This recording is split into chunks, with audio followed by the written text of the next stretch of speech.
To some. At times we are. As good as To watching, some. it could be watching Congress or something on C-SPAN. All set, we're, Much more entertaining here. okay, I guess we're all set. I'll call the meeting to order. The first order of business is to stand and say the Pledge of Allegiance. Pledge of Allegiance To the flag of the United States of America and to the republic for which it stands, one nation, under God, indivisible, with liberty and justice for all.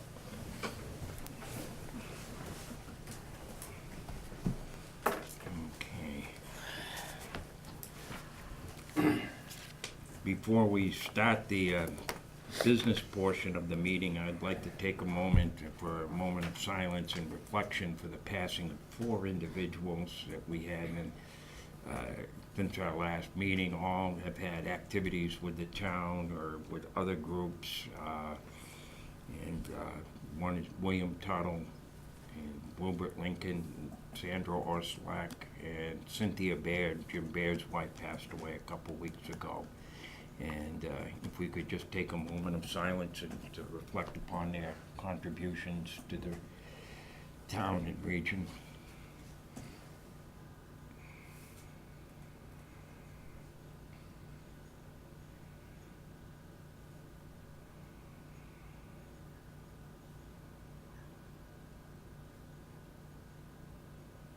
Okay, thank you.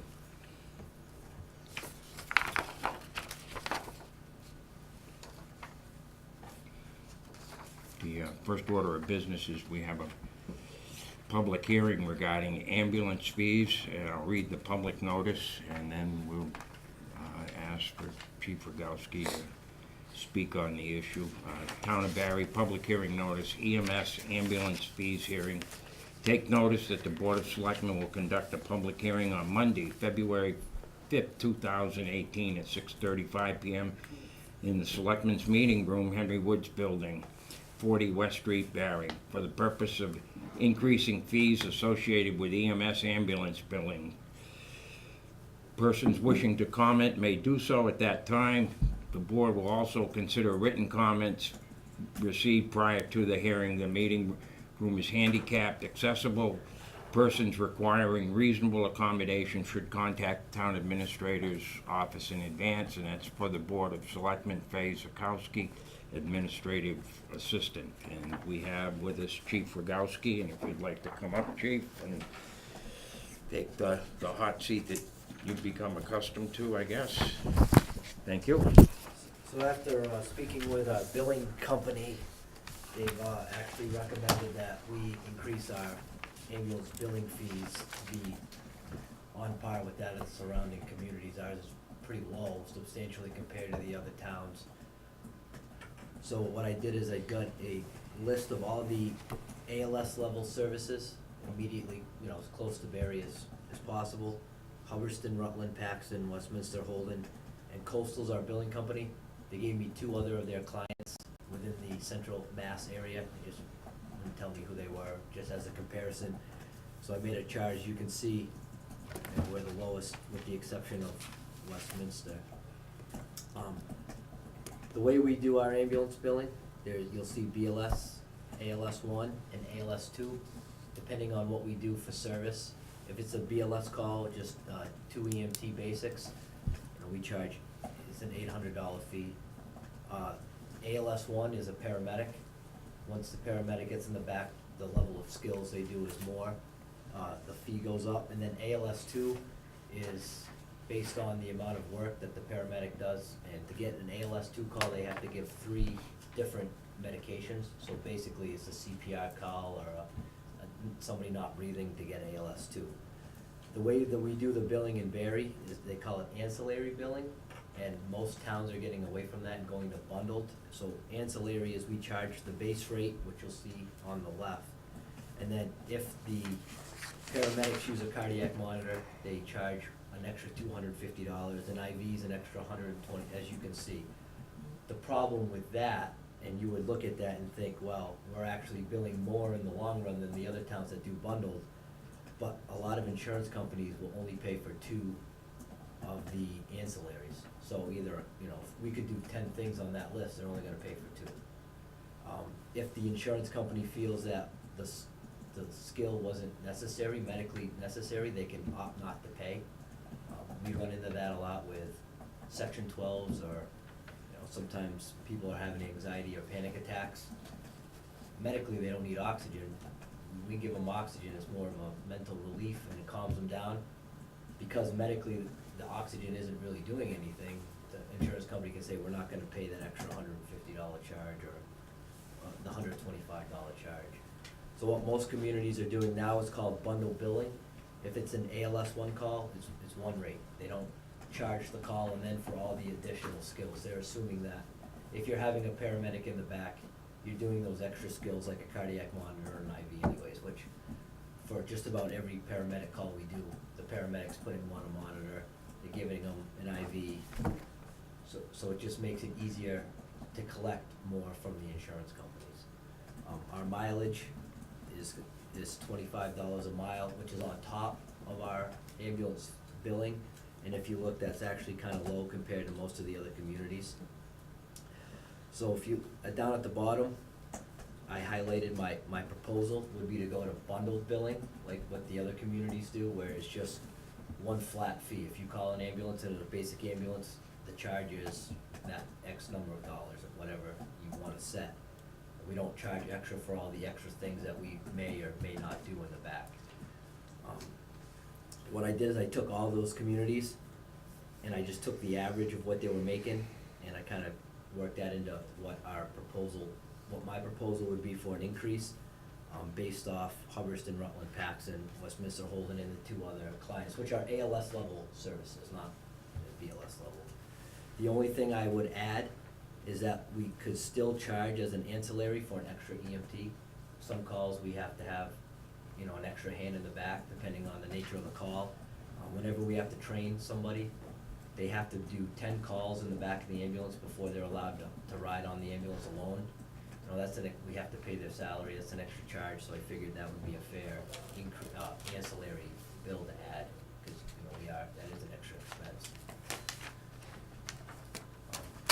This doesn't, I know I've had a few questions about how this would affect people in town. Currently, 72% of the patients we transport in Barre are Medicaid, Medicare, or Mass Health. The state sets the rate for Medicaid, Medicare, Mass Health. We can charge whatever we want. We're only gonna collect, and I have the chart here if you're interested in seeing.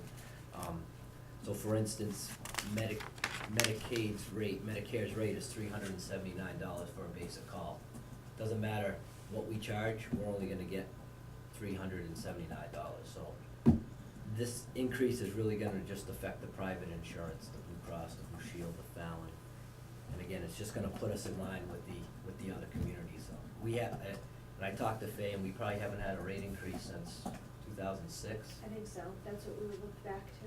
So most of these other communities, I put down their last increase, which are all been pretty recent. I mean, expenses, ambulance supplies, wear and tear, tires, brakes on the ambulance, everything obviously increasing. So we need to, I believe, increase our rates to reflect the cost. Okay. How come you don't want to bump mileage? I mean, everything else we're gonna be pretty close to the averages, but mileage was saying way below. You could bump to 30. We could. And still be 280 below the average. We could. The thing with mileage is Medicare sets that rate, they pay $7 a mile.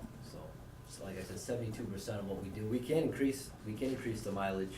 I mean, it looks like the average would be around 32.81 you have, so. I mean, we can certainly increase the 'Cause mileage. even at 30, it's not, I mean, it's lower than most. So if we're gonna raise them all. One reason the mileage is a little bit lower is because we transport further, so our bills are actually larger. So even though Holden's charging 46, they're only driving 10 miles to the hospital, where we're driving between 17 and 26. Okay, so it would ramp it up too much if you had the. So if we You ramp increase, it that's up, why the bill gets. yeah. Cause, Okay. you know, you look at Holden, even Paxton at $48 a mile. I mean, from Paxton to Worcester Hospitals is a pretty quick ride. Yeah. Where we're pretty much doubling to tripling the ride, so the bill is actually higher for us even though we charge less money. Alright, that And makes again, sense. 72% of what we're doing, Medicare, Medicaid, and Mass Health are setting the rate, the max we can bill anyways, and workman's comp. And they won't pay the ancillary either, they just pay just a fee. They just pay, and I have this here if you're, just for your own knowledge. This is the current 2017 Medicare, Medicaid rates. And of course, it's a state document, so it's kinda hard to understand. If you look at locality, we're locality 99. And you can see mileage, they pay $7.29, no matter what you charge. That's the max you can charge for a Medicare, Medicaid, Mass Health, or workman's comp, patient. And then we do ALS, ALS2, and BLS. So you can see for a BLS call, the maximum we can get is $379. And with Medicare and Medicaid, the Medicare, Medicaid, and Mass Health only pay 80% of that number. The patient or the patient's secondary insurance is responsible for the other 20%, except for Mass Health. Mass Health pays, and workman's comp pays 80%, and that's it, you cannot charge. So take 80% of $379, and that's what we're getting for 72% of our calls. So it may look like, we're charging, but a majority of what we're doing is not. What's a BLSN and ALSN, like a non-service or something? Those are non-emergency, and those are for transport transport. ambulance, we don't We do don't do those, so those those anyways. don't apply to us. Those are for like MedStar, Vital, the private ambulance companies do those. Some fire departments do them as well if they have hospitals in their town, but we don't do that. We're not licensed for that. And then the Medicaid rate is underneath.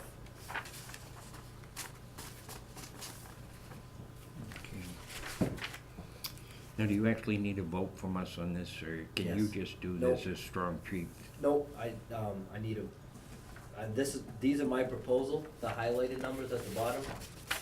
You feel free to change them if you feel they need to be changed, or if you vote to have them, then once it's an official vote, I just notify I'll write something up, give it to the billing company, and they'll reflect that in there.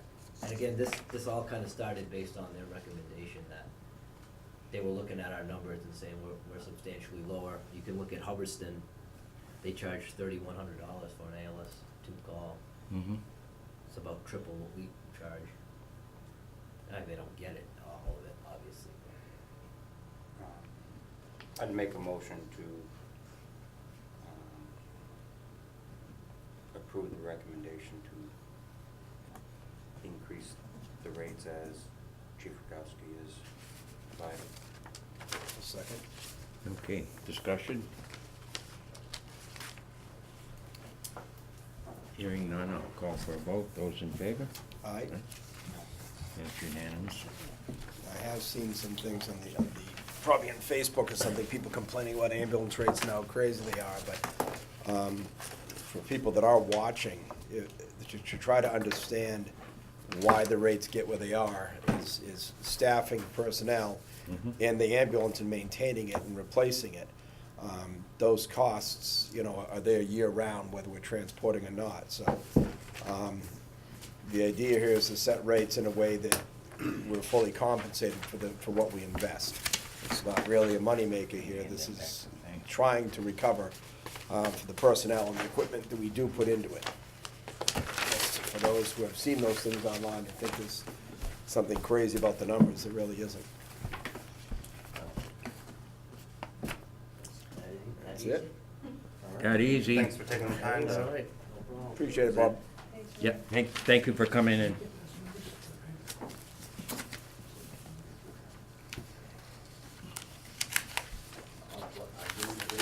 You want that one?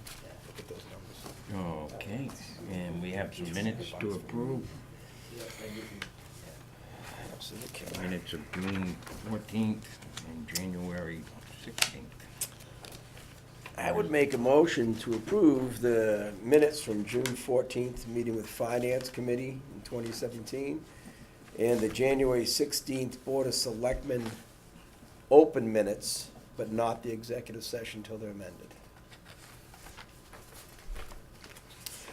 My name's just in there as calling out of the meeting and seconding a motion to leave the meeting, but I left that executive session prior to. Just the last. We agreed to adjourn from it, and once we went to executive session, which I was in the roll call to enter, We're not approving any executive session minutes tonight. No, he's speaking of the meeting minutes that talk about the roll call to go into executive session.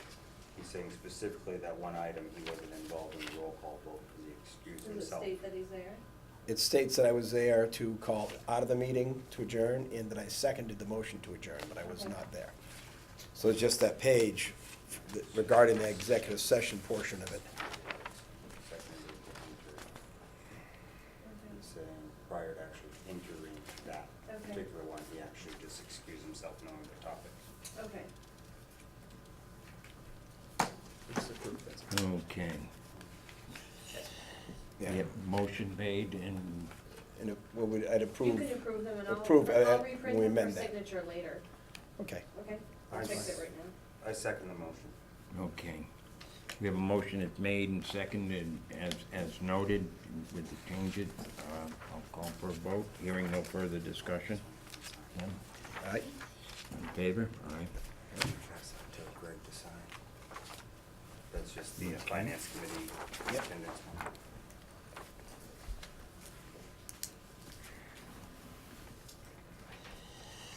Then can we have a section for public comments? Does anybody have anything they wish to bring up publicly to the board at this time? Just anything in general? And we have other issues on the agenda which you may you could probably speak to when we get to them.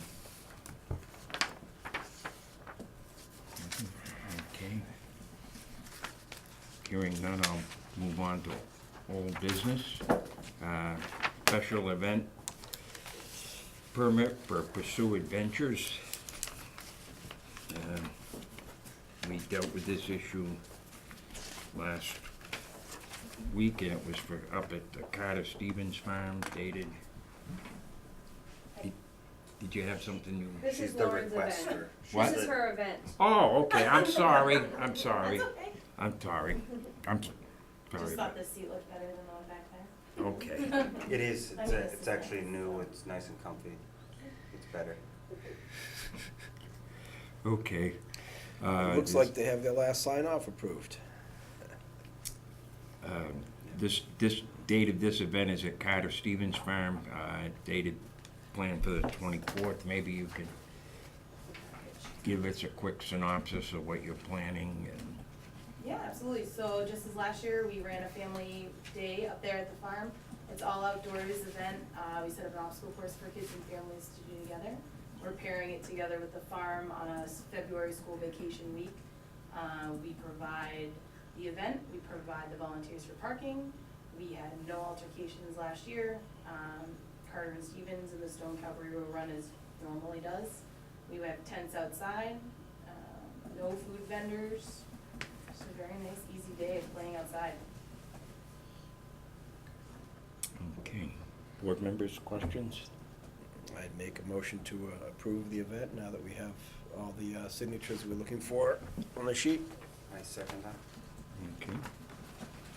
Any further discussion, questions, or comments? Do you have any questions for us? No, unless you have something for me. Last year it went really great.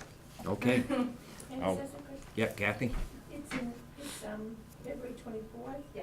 Look, it's a little cold. What do they do, just out of curiosity? Dress warm? Okay, but I mean, what's in the tents? Nothing's in the tents. It's just a nice place for registration, for finishers, medals, things like that. The tents are there to break down the wind, but this is a come and go as you please event. This isn't an all-day event. Okay, is it a races for the kids or? It's not considered a race. We call it an event because there's no timing. We do have a start line and a finish line. We do Oh, give okay. finishers medals. It's kind of, we've created an inclusive obstacle course where they're small and tall. So we try to get all kids of all ages to play along on the same course. We do a shorter loop so that parents can kind of oversee it from a distance or go with their kids if they'd like. Oh, so cool. So, but we try to keep them moving, parking wise, especially in the winter, it's hard to park a lot of cars at once. So it's nice to offer them, we've broken it up into waves, starting at 10 a.m. and the last one's at 2:30. So you have people coming and going all day long. We did reschedule an event recently this year on Eden Equals instead of New Year's Day one. Because of the bitter cold, we did reschedule. If that comes to play, we would put it back in front of the board as another event plan. All right, thank you. Okay. Let's see, we didn't vote on that yet. No. No. Hearing no further discussion, I'll call for a vote. In favor? Aye. Aye. Okay, good luck. Thank you. Thank you much. Yep, if I can just have you guys sign the bottom of that. Okay, something that the board had some interest in, the abandoned building, discussion is kind of ongoing related to a number of properties in town, and I guess you're in here for that. Why don't you come right up into the front? The chief is with me also because the legislation regarding abandoned buildings is actually very cooperative between the fire Okay. department and the building department, so I asked him to. I was already here, so it was an I easy made him answer. stay. We have good Um, scheduling like that. Okay, as you are aware, we had some discussion, the board, kind of a informal, quick discussion on certain properties, and I guess, we need to know what has to be done to put something into effect on some of these buildings, and what we can do under the law, Okay. what we can't do. So I put together a package for everyone. It's basically the first page, this is actually a copy for you. Thank you. And then, do you want to have that in your? Yeah, no, I'll. The code is the only thing. Does That's he want fine, me yeah. to hide That's this? fine. Can you mind if you need it? That's okay, okay. I know what this is. So the first page is basically straight from the building code, the regulations regarding unsafe structures. You'll see that it does reference the fire department many times. It talks about language, we can mark buildings that are unsafe. So that's page one, we'll just kind of go through it. Page two, because I did a lot of work with vacant and abandoned buildings when I was in Athol, I had a number of houses torn down that were abandoned in poor condition. So our town council over there had put together this document, kind of what the process is if we want to go through with demolition of some of these buildings. And then I brought the 3 properties that I believe are in the worst condition, and I've highlighted the tax dollars that are owed on these 3 properties because it's quite significant. It adds up to $91,000 in owed taxes, just in 3 properties alone that are, they're vacant, they appear to be abandoned, they're open to the weather, which is one of the key components for unsafe structures. The building code is very clear that it has to be vacant, abandoned, and open to the weather. That's something that's stressed. So that's the criteria that we're looking at when we go after these buildings. The problem is really plain and simple the money, because it's very expensive to have a building torn down. These properties that are in tax title, I thought would be a good place to start, because I've spoken with Jason Pimentel, and he would be willing to tear these buildings down. So if they're town-owned, if we can expedite the foreclosure process, then the town could tear them down without having to go through procurement. It all depends on where you want to go with it. This is just sort of some preliminary information that as Rob and I were talking today, he mentioned a couple other buildings that I wasn't aware of. So we look at it from different standpoints. I look at things that are structurally unsound. Fire department obviously looks at it from a standpoint of fire hazard. So he had some buildings that had close exposures that were abandoned, that would be more of a priority for him, so.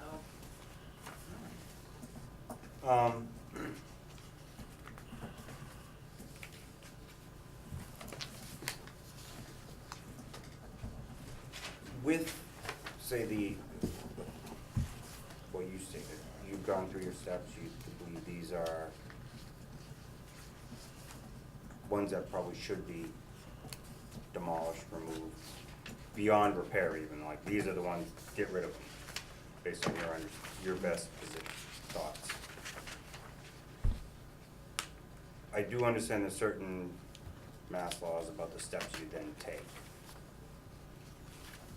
What I don't understand is, are these, you have to take step 1, 2, 3, 4, or can you jump to step 3 if 1 and 2 are clearly not going to be effective? In other words, you can send, say, fix it, demolish it yourself, and then. We have to go through the so- process, and as a matter of fact, we have to, do a title search, send notice to all interested parties if we're gonna move forward with this, because even if they appear to be abandoned and we don't know who it is, there could be some next of kin that we're not aware of, that once we do the title search, we get that information, somebody may come forward, because it's still private property.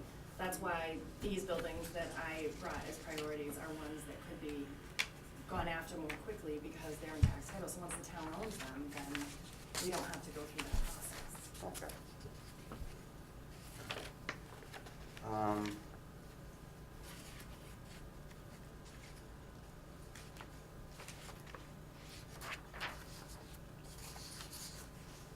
One question I have is, because you guys obviously have certain powers due to your positions and state law, and the select board technically has their own, under section 139, 1, 3, 4, whatever, which I think are pretty much like following the same process as you guys have defined in your process.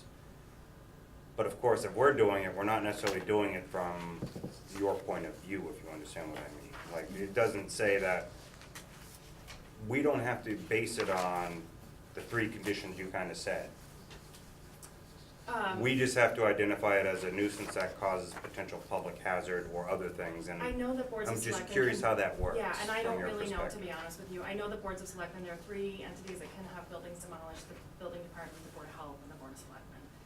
I'm only familiar with my process, because this is the one that Okay. I've worked through, so. I just didn't know if our you had attorney- experience I where a don't, previous board had come to you and said, hey, this is our issue. No, when I was in Athol, this was the route that we chose to take because it was the cleanest route for having a building demolished, so that's the one that we worked with. Okay, and that, I do believe it does sound like it's the cleanest route, I was just, okay. So then I guess what it comes down to is the funding, because even, I mean, for some of these buildings, you know, you can secure them by, there's standards, the US Fire Administration has guidelines for board up procedures. But again, it comes back to, we order someone to do it, and if they don't do it, or in some cases, there may not even be living owners, then the town has the obligation to follow through with that. So I'm happy to move forward with any of this process, but there needs to be funding for it, which, you know, I really don't have that in my budget. So if it's something that's a priority, then it's something I think that we need to look at, given that it's budget season. So I guess the question I have is, say these 3 cases. Are you saying you've already confirmed with the treasurer that they're in tax title? Or Yes, just, these, okay. I had these printed up today, up to date, from Okay. the tax collector's office. So once they're in tax title, just so I better, these are real questions, so. Mhm. Does that mean we already have ownership of it, or it just means, No, there's an attachment to it. So it's the first step of going through the tax title foreclosure process. And so basically the treasurer has to then deem that going after that property through the full foreclosure process is gonna be fruitful. So, 'cause sometimes, you know, you'll have a land of very low value, we end up taking it, we're never gonna get anything from it, so it might just stay in tax title forever. But if we do go through the whole process, then we need to go through basically the court system, who's going to then, you know, notify the, you know, next of kin or anybody who has any interest in it. If there's no opposition, then they rule and they give it off to the town. no, But do it you is a have to, lengthy like, process. buy it at a certain market rate when that happens, or is it, No, do you? what happens is once it's deeded to the town by tax title, all of the existing taxes are wiped out. So You lose we'll that never, potential income. we'll never get that until Property we in lieu of sell the taxes. property. Okay, oh, thank you, that helped clear some But we questions could that kept demolish circling it, in my sell the head. empty property, sell it off as it is, and let someone else develop it. You could do what we want with it once we own it. That would be the whole point, but there's an expense to get to that point. The town would have to auction it off. To really Right.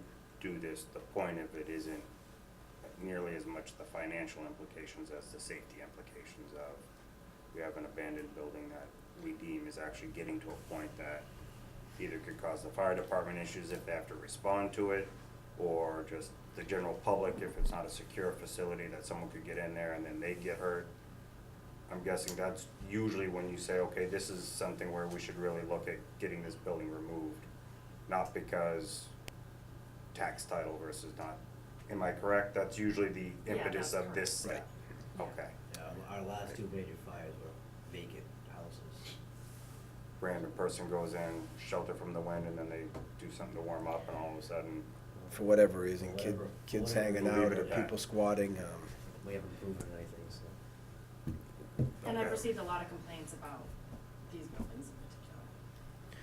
Well, the discussion started over my inquiries as the one next to the fire station.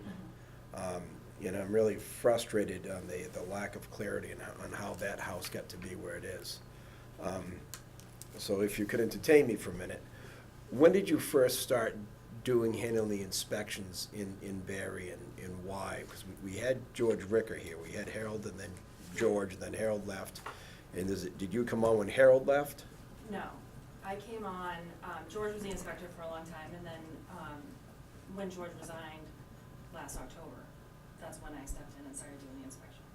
Okay, do you know what date George became licensed? As I understood, he wasn't licensed initially when he was an George is inspector. licensed as a local inspector, but not as a building commissioner. So he held the position here as the local inspector, and I acted as the acting building commissioner for like 3 years. We would meet weekly and go over, questions, concerns, issues that he brought to me. But Okay. he was certified, he was doing the job until last As the October. inspector, but not the commissioner. Correct. And what's the difference in definition of those duties? It's a level of certification. Right, but what's the difference in the duties? The duties are very When similar. you get the next certification to become commissioner as opposed to inspector, what's the change to responsibilities or abilities? Basically, it's passing 3 more tests, so as long as the town has a commissioner, they can have a local inspector who can do all the inspections. He's capable. You're still not getting my question. You make a good politician. I guess, are we discussing vacant buildings, or are we discussing When you're certifications? an inspector, Mhm. you can do X, Y, Z. Once you become a The commission, duty- once the you duties become are a the same. once you become a commissioner, is there anything additional you can do as a commissioner? The duties are the same. It's a level of certification. Okay, so I'm not understanding why there would be another level if there's no change in Well, ability every or. town has to have a commissioner and a local inspector, but the local inspector can do all the same inspections, has all the same functions as the building commissioner. Then why does the town need to have both? Would be was what I'm driving at. Why do Well, we? they really don't. They really only need to have a commissioner. Okay, why must one be a commissioner and not just an inspector? We're gonna get to this sooner or later. I mean, it's the state law says that every town has to have a building commissioner. So the building commissioner is the one that's ultimately responsible for all the properties then? Okay, that's what I'm driving at here. What date was it that you were here to do the commissioner services, because George was an inspector but not a commissioner? I don't know the exact date that I started that, but it was Okay. a few years. When did that end? When did George get his commissioner finally? George didn't get his commissioner, he left. Okay. He went to work. And we've gone through this whole thing because my frustration was when I inquired about that property next to the fire station. Your statements were very clear that this had nothing to do with you, this was George's thing. But in fact, since you were our commissioner, you were responsible for that house ultimately. So when I asked how this house got to be in the condition it's in, as we watched them tear off the roof, tear out the load-bearing wall in the basement, butcher the structure inside, this was going on ultimately under your commission, okay? This is why I asked about it, and I thought I would have got a better response about it, But because, I never had a conversation with you about the property. I really wish that you would come to me and spoken to me directly about it, because I didn't. I'd asked Andrew to inquire about it, and I'd asked the secretary to inquire about it, and then when the response back from both of them, that is, you didn't see the same concerns of the building that I did, that's when the board met. And have you looked at that building I from have even the looked at the outside? building, and I spoke with the owner of the building. They came out the next day and did what they could to secure it. It was for sale, I believe it's been sold. The owner indicated to me that they bought it, they had every intention of fixing the building, but then her sister was diagnosed with cancer. So they had been caretaking for her sister, and all of their funding and time had gone into that. So consequently, they put the house on the market, and it's up to date on taxes, it's listed for sale, it's secure. it's not, I realize that it's not in good condition, but it's not a building that I feel that I can legally take action on. Okay. Were my concerns about the structure and the safety of the structure forwarded to you? Or did you not understand what I had concerns with about the structure? I knew that you had concerns about the structure, but I believe that maybe something was lost in translation. That's something that we Okay. should have had a direct conversation about, not Okay, via if, other if you were to look at that from the exterior, you can see there's an L section that faces towards the fire department parking lot where they have vaulted the roof. They've risen the roof, it's not properly anchored, it's not a new wall, they've just added on top of the old wall. It's 2x4s, they are probably 2 foot on center, they're at a 2 pitch or a 3 pitch. The new ridge pole they designed for those ties into an inappropriate place inside where they've reconfigured the inside structure of that. The first guy that was doing this stuff, I had the opportunity to go look at with him before he passed away, and I was dumbfounded by the things he'd done to the structure inside. He's ruined the whole ridgepole setup for the whole roof line. If you look at the building, you can see it's listing about 3 degrees towards the fire station, the whole structure. And then if you look at the back of the structure, you can see there's a cinder block wall apparently built on top of the foundation. It's neither plumb nor straight or level. It's completely all over the place because those blocks were thrown in place literally just to kind of block off that access to the cellar. They in fact took the load-bearing wall of that house that was attached to the foundation out. They stuck a beam underneath the floorboards and put some 6x6 posts under it to kind of jack it up, assumed to be temporary while they rebuilt the load-bearing wall. But that's not the case. That house and the whole back side of that house is supported by a beam propped up under the floorboards with stilts at an angle going back down outward towards the foundation. The cinder blocks are not attached, they're not anchored, the house is not anchored to it. The whole rear of that house is not anchored, is not properly supported, and it's been listing further since they did this work. And this is my concerns. This house is not something that would probably take a heavy snow load, and luckily we haven't had one yet. The roofs are improperly done inside, and this is all done under the open permit. Why this work continued, there's a window in the side that you can see they've reframed the window. You can see it's a brand new framing.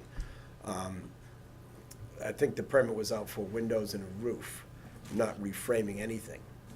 And there's been a lot of reframing done, and I don't understand why that work was done so obviously to the outside that this work was being done and it wasn't caught.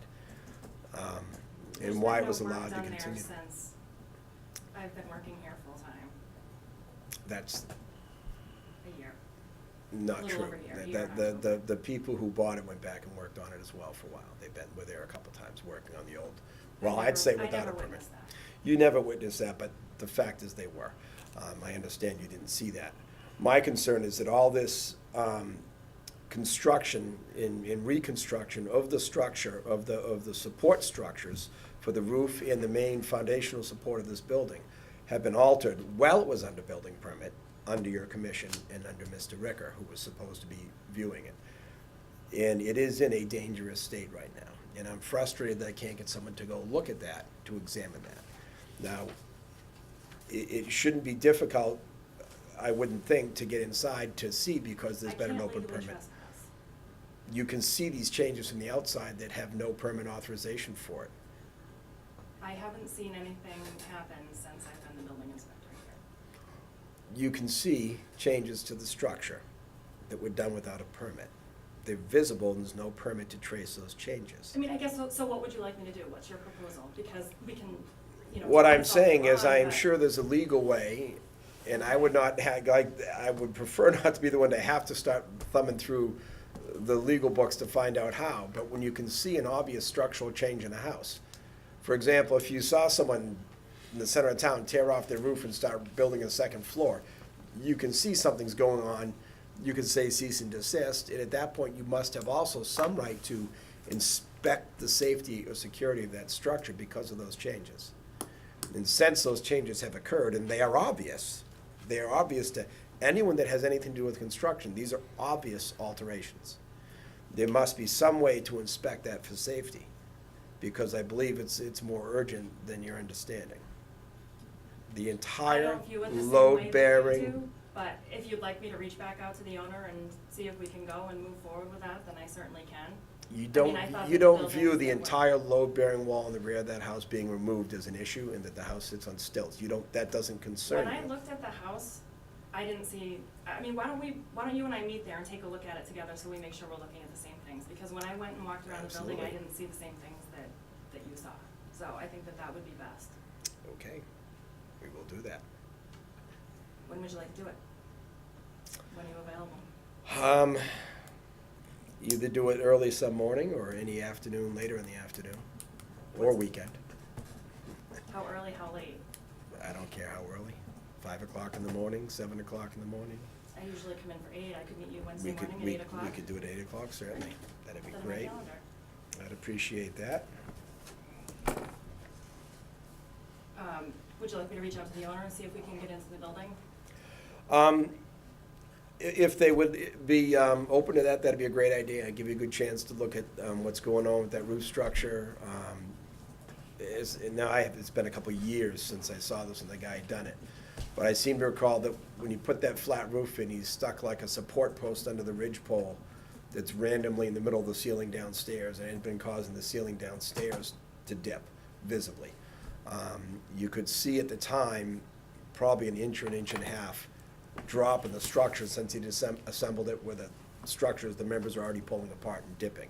It looked as though I think he'd cut into the old section of the roof to try to tie this back in and took away some of the actual rafters that were supporting the old section. Okay, I'll contact But the owner and see if we can get inside. I The don't bigger know- concern is that load-bearing wall, because that's on the fire station side. There's the station, there's apparatus, and how badly this building is leaning is, we could bring a bubble level and put one on it and see, but it's visible with the naked eye. And I know that it's leaning, but I and mean, I I bel- don't think, to me, it doesn't look like it's an immediate danger of collapse. I'm happy we haven't had a good heavy 2 feet of snow like we Well, you have in said it's years been like that past. for a few years, and we've gone through a It's, couple of it's, bad All winters, right, no, so it no, hasn't we've gone we've anywhere. never had a big buildup on it since they did it. That was opened up really last winter was the first concern We'll meet there for it. Wednesday, I'll contact the owner Okay. and see if we can get inside, and did you wanna do anything with any of these other ones, or were you only concerned with that property? Oh, I think, personally, I think we should look into all these properties. If we can go through tax title and look into getting things like that. As Chief said, we've had structure fires in these, and we had a partial collapse in one of those last year. That was vacant like this, that people were getting into. We absolutely need to start cleaning up the dangerous ones that people are getting into as well. Okay. Do we need to be looking at each property that's involved in tax title? We can. I mean, I was looking for, these are the properties that I've received complaints on, so I feel like, Right. you know. How far along are they in tax The title, do only you thing know? I'm sorry. Yeah, go ahead.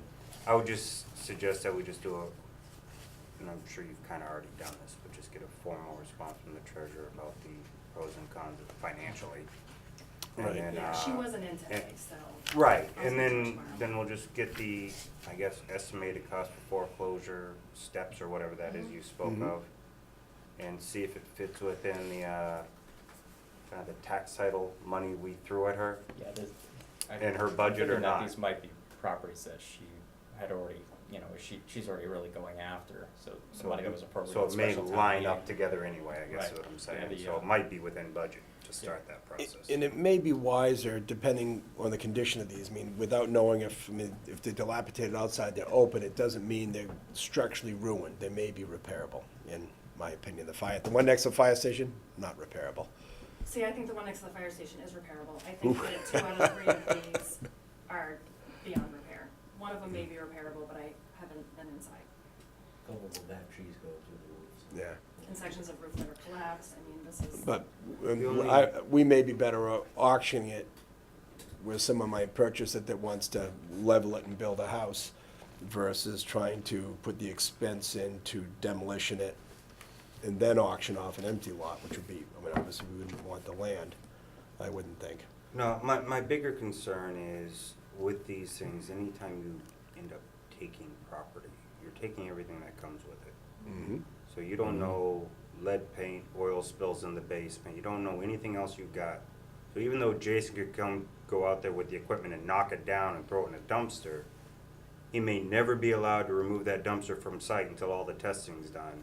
Well, we And have to have- and that's what I mean, so that's the next step of the budgeting of having the proper testing done, the proper evaluation, so that may mean even though Jason can do it, all of a sudden now he can't, because he doesn't have the right certifications for the right remediation requirements. So I'm just saying, there's more to it than just, it's an old barn that's just wood, versus it's a house that someone lived in and who knows what they painted their walls with, or what they built it. So I'm just throwing it out, questions that I don't know. Even, yeah. Others may be more familiar with it, and that's why they're comfortable making those statements, and that's fine.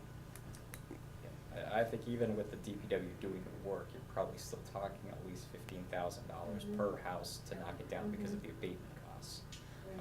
You gotta do Well, that, and- you have to do that either way, and it's. When they're in poor condition, if they're structurally unsound, we do the asbestos testing. If anything's contaminated, then we have to treat everything as it's contaminated because they can't do the They remediation of the asbestos. assume everything.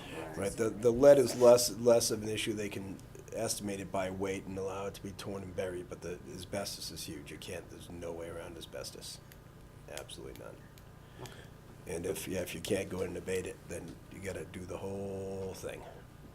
So that's the part of the budget we need to figure out Right. that goes beyond the tax title process. Right, the tax And title how do we process- budget that and plan for it, even just the testing part, let alone then budgeting for the actual demo. Yeah. 'Cause even if we did go through the tax title process, we could still go through the court system and get that. You know, basically, they would tell the town, yeah, you can go ahead and knock the building down, but the thing is, the town is still responsible for putting the money up to get that work done, and then has to place the lien on the property and eventually hope that And- it sells and you get the money back on the lien. We can actually demolish them without going through the court system. That's something that the town can do on its own. If you Yeah, read the just thing read from that, Attorney yeah. Goldstein, so it does eliminate the court Right. process, but it's still it's the funding. And if we do that, if we don't own the property and we go through this, then we do have to go through procurement. You have to get bids. In pay prevailing wage, the cost definitely goes up. And asbestos would still be a stopper on it either way, because no matter which process you do, if there's asbestos, that abatement cost, it will be astronomical. And that's likely to be a holdup for any of it, if there is asbestos. Some of these may not even have heat These are systems. considerations, that's all. Right. Just so that, I do agree that Tax title's progressing anyway, so we'll see where that winds up, and it may drive people out that want to, pay that off before that process is done anyways. But we certainly need to get better I would informed just on it. suggest, let's start pursuing those numbers, and then we can figure out how to fund it. I think it's the right steps. Yeah, we'll have to do like an RFP and stuff like that, which I've got draft language on that. I didn't wanna dump a lot of paperwork on you any more than I already did, but. One step at a time. Yeah, I had 9 or 10 buildings turned out when I was in Athol, so I'm very familiar with this process. Just some of these obviously very unsafe, and as you said, we've had 2 structure fires and that type of thing, and a lot of potential for things to go south. Yeah, and just to clarify, I believe as I read it, in what you provided, where it references MGL 143, sections 6 through 12. Yeah. Currently, actually, if you go to section 13 is where it allows us to ask you to go inspect the property, which gives you now that right.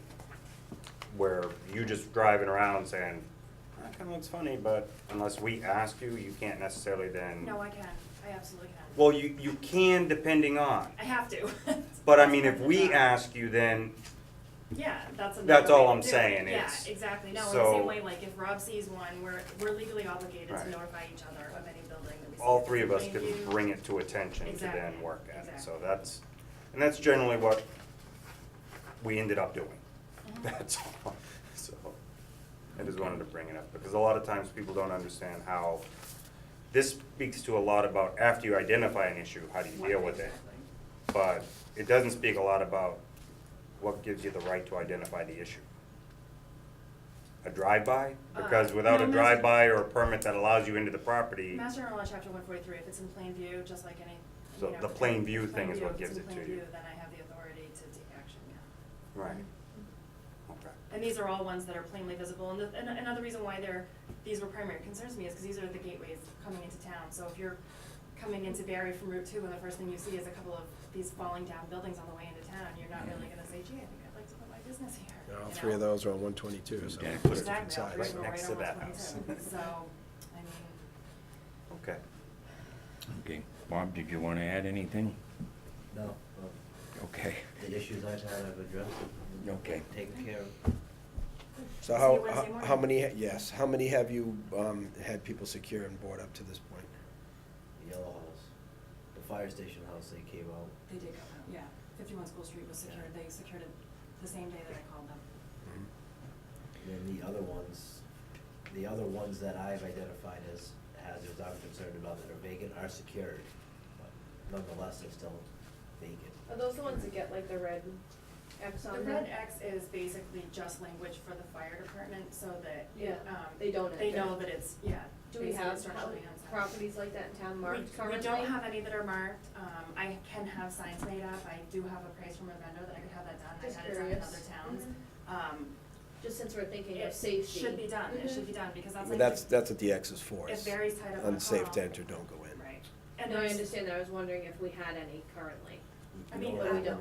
We probably should, but I have some not to that signs point. in Hardwick that I could bring and just replace, you know, Sure. I have signs, so if we wanted to hang some up tomorrow, we could. Mhm. Excellent. And some houses are vacant, but they're good, you know, just because nobody's living in them, they wouldn't need the sign. Does it make them Right. abandoned, you mean, and unsafe? Well, it's, yeah, the difference I mean, between there's a lot unsafe in there versus that- still protecting property that can still be used if just kind of brought back to life and someone moves in. Right, so people can certainly Thus, drain just the vacant water and versus- winterize the house and protect it, Right. and it's not a hazard Those and would not be- dilapidated, but Right. those are all pretty clearly Okay, dilapidated. thank you for coming Thank in. you, Brandon. Thank you, Bob. Thank you. Thank you very much for the time, appreciate it. Okay. We have an update on recreational marijuana, I guess. And Yeah, is that- so, I went to a, seminar put on by CMRPC, this last Friday that kind of went, over all the new regulations that are coming out, beginning, this July. There's really a lot of information all kind of packed into this. There's like 7 different categories of licenses that they're gonna have as part of these laws, and there's basically any way that the town is going to, if it wants to outright ban any portion of this, it needs to both approve it at town meeting and as on a townwide vote. So, you know, they're pretty clear on how they want, you know, they're pretty much making this almost like an incubator program for recreational marijuana in the state. They're really kind of being proponents of it. But there are a number of like zoning laws and local regulations that the town still adopt to locally regulate it without doing an outright ban. So I was gonna suggest that that we try to coordinate a meeting with the planning board to kind of hash out what direction the town wants to go now that they've had their public hearing sessions, and now kind of do the one-on-one with the board to figure out, you know, how it wants to proceed. But I did provide a thing from KP Law that's available that kind of goes through the entire new section of law and how it affects local municipalities. I'll read you some of that, thank you. Okay, thank you. And an update on the senior work-off regs. You guys, I think we left off that you guys were gonna look through them. Yeah. And then I don't know if you had a chance. There's just those 2 updates that Matt had provided Yep. that I didn't know if we wanted to Okay. take any action on as well. What is the pleasure of the board on this? Were those made, was that I revised? don't believe that they're on this version. that Mhm. we're- No, they're not. No, so if you want, we can push that to the next meeting. Yeah. Until there's a- Okay. Do you guys have any more comments? Do you wanna discuss those changes you wanna make, Matt, before we? The only one was, I think after the it's- last meeting, you mentioned you thought there was a cap and a bylaw, and I couldn't find a bylaw with a cap on the senior work-off program. It's the cap per person, but you want the reference to the cap of the overall number of people Mhm. allowed in the program, so. The amount, correct? The total amount, which usually comes down to a number. Right, so But, 10, you know, like, so the if 10 board might people say- means 15,000, right. right. So the board can annually vote 15, say $15,000 to be appropriated to the Right. senior work abatement program. And that way towards the following year, we better have Mhm. we know at least it won't be more than 15,000 that comes through abatements Right. to that tax year. Uh, So, I don't know if there's anywhere you would recommend putting that in here. But maybe that under, do a section F of miscellaneous provisions under 4. right, I got you. That might be the most logical place to put it. Okay, so we'll take that up at the next meeting. Yeah, if there were any other changes, we could just add that in as its own section. Mm-hmm. And then, you know, maybe every January would be a good time for you guys to vote that figure. Yep. That way, if we go into the next So just year's make a budget, section that says, you know, annual work amount off, of work to off be- cap to be, Mhm. you know, Mhm. work off Set cap. annually by the board of Yeah, selectmen. yeah, we can work on the language.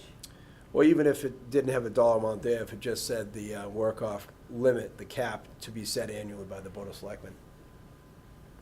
If, you know, Yeah. without, that way, without, I think you wanted the amount there, correct? well, without putting a number in the, if you're Um, gonna amend the bylaw, you know, we'd have to keep amending the bylaw amount every time This versus. isn't a bylaw, I- this is a regulation. No, right, But- but it's like a policy, but yearly, It has to be done. the total cap for Right, so we can, participation, right, but we're is saying we can upon make a our- line that says, total participation cap shall be set annually by the Board of Selectmen. yeah, that simply. So it's, that way, without putting a dollar sign in here that we'll have to Right. change in this document every so often. Agreed. The document can survive, but we'll still set the dollar amount annually. So Exactly. Kind of phrase it that Yeah, way. we should probably actually vote that in December before we're bringing on the next round of candidates for the next year. So just, I mean, we can vote it in February this year, but we'll just have to kind of make it policy that each year in December, you're voting a cap number. Okay, so we could say, Understood. each year, the Board of Selectmen shall, at a December meeting, at the first meeting in December, shall set a cap for the amount to be available in the work-off program. Works That way- for me. That way you have your section in there. It Or gives us no a later cap. than the first meeting in December, the board is, so if we choose to That, do it that- in yeah, November, that'd be whatever. good. No later than the first meeting, we should address it and set the cap. Failure to adjust the cap should carry on the amount from the previous year. So if That we works choose- for me. So we That choose not way to if modify it. That it way, slips or- yeah, that way we're yeah. not left without it because we didn't set it, just to think ahead. And I do like the idea, just so you know, the concept of a cap in dollars, not in participants, Yes. because some participants won't take the full 1,500. And if that means someone can come in later in the year knowing, more Right. participants could necessarily partake, that's all. Right. Okay. Snow and ice deficit. Yeah, so, surprise, surprise, we've gone over this, gone over the cap. We brought that up last week at the finance committee meeting. We're gonna try to do both, votes the same night, but unfortunately, we only have one board of selectmen member. But at this point, we are over with both, the expense side and the overtime side. And- Sorry, the one that I Yep. provided is not the most That's not the current one one, this is today. the one we presented to the finance committee. Jean wasn't in today, so I wasn't able to get what the amounts were after last week's warrant. Be able to print them up pretty. The email she sent out with the budget reports from the Mhm. pay warrant that she Actually, yeah, just that would did have it. showed. You want one meeting? Be right back. Sure. And we can look that number up later though. Can we look it up? I'm there, now I'm just racing to that line.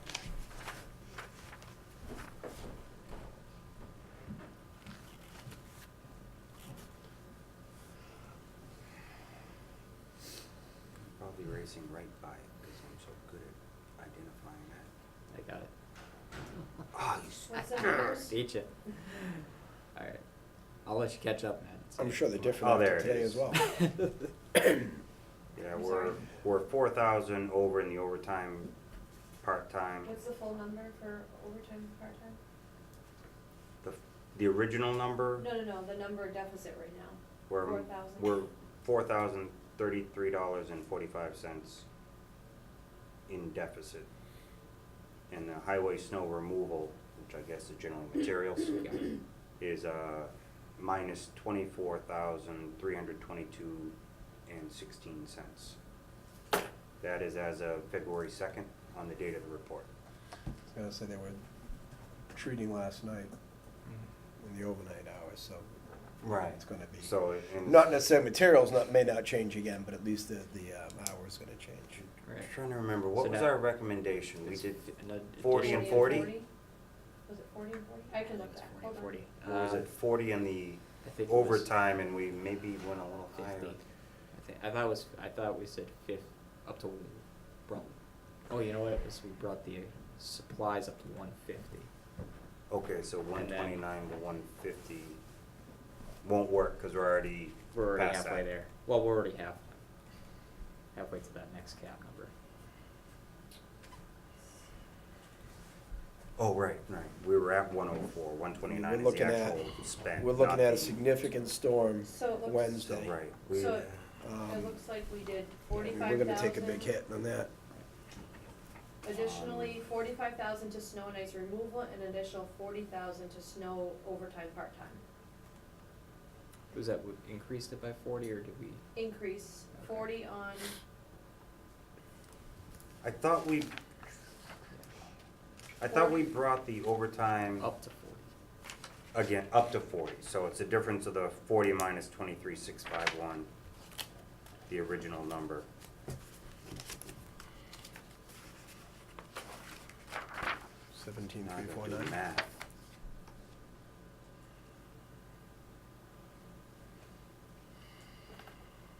Is that an increase of 16,349? And then highway snow removal would be an increase of 45,000.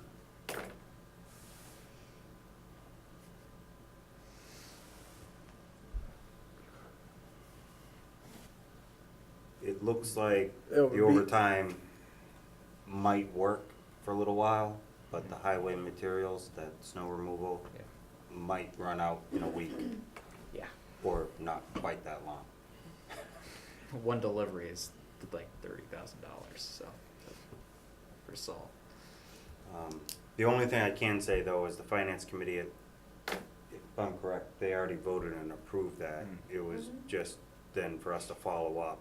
So we can either revise the numbers and ask them to review it again Wednesday, or just approve what they already did, get that cleared out, and then review it again Wednesday We might with as well them just- jointly. I mean, we might as well just approve just to get it going, but I mean, we're gonna have another finance committee meeting right around the corner before the next payroll warning comes out. Just 'Cause I think the revise it only at that thing I point. would wanna consider is the actual highway snow removal line item for the materials. The other one, the Mhm. labor looks like I might hold for a little while, Right. if we get lucky. Well, unfortunately, this next storm isn't looking too good on the timing, because it's starting in the middle of the day and.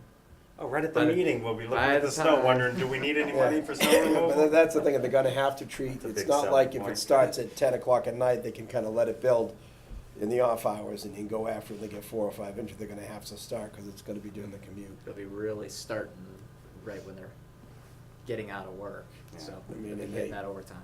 They may get it so far, I don't know if he does that, I mean, is it smart to keep plowing during the storm or let the snow fall and go after it again in the morning? It all depends on how it Just comes cycle it. down.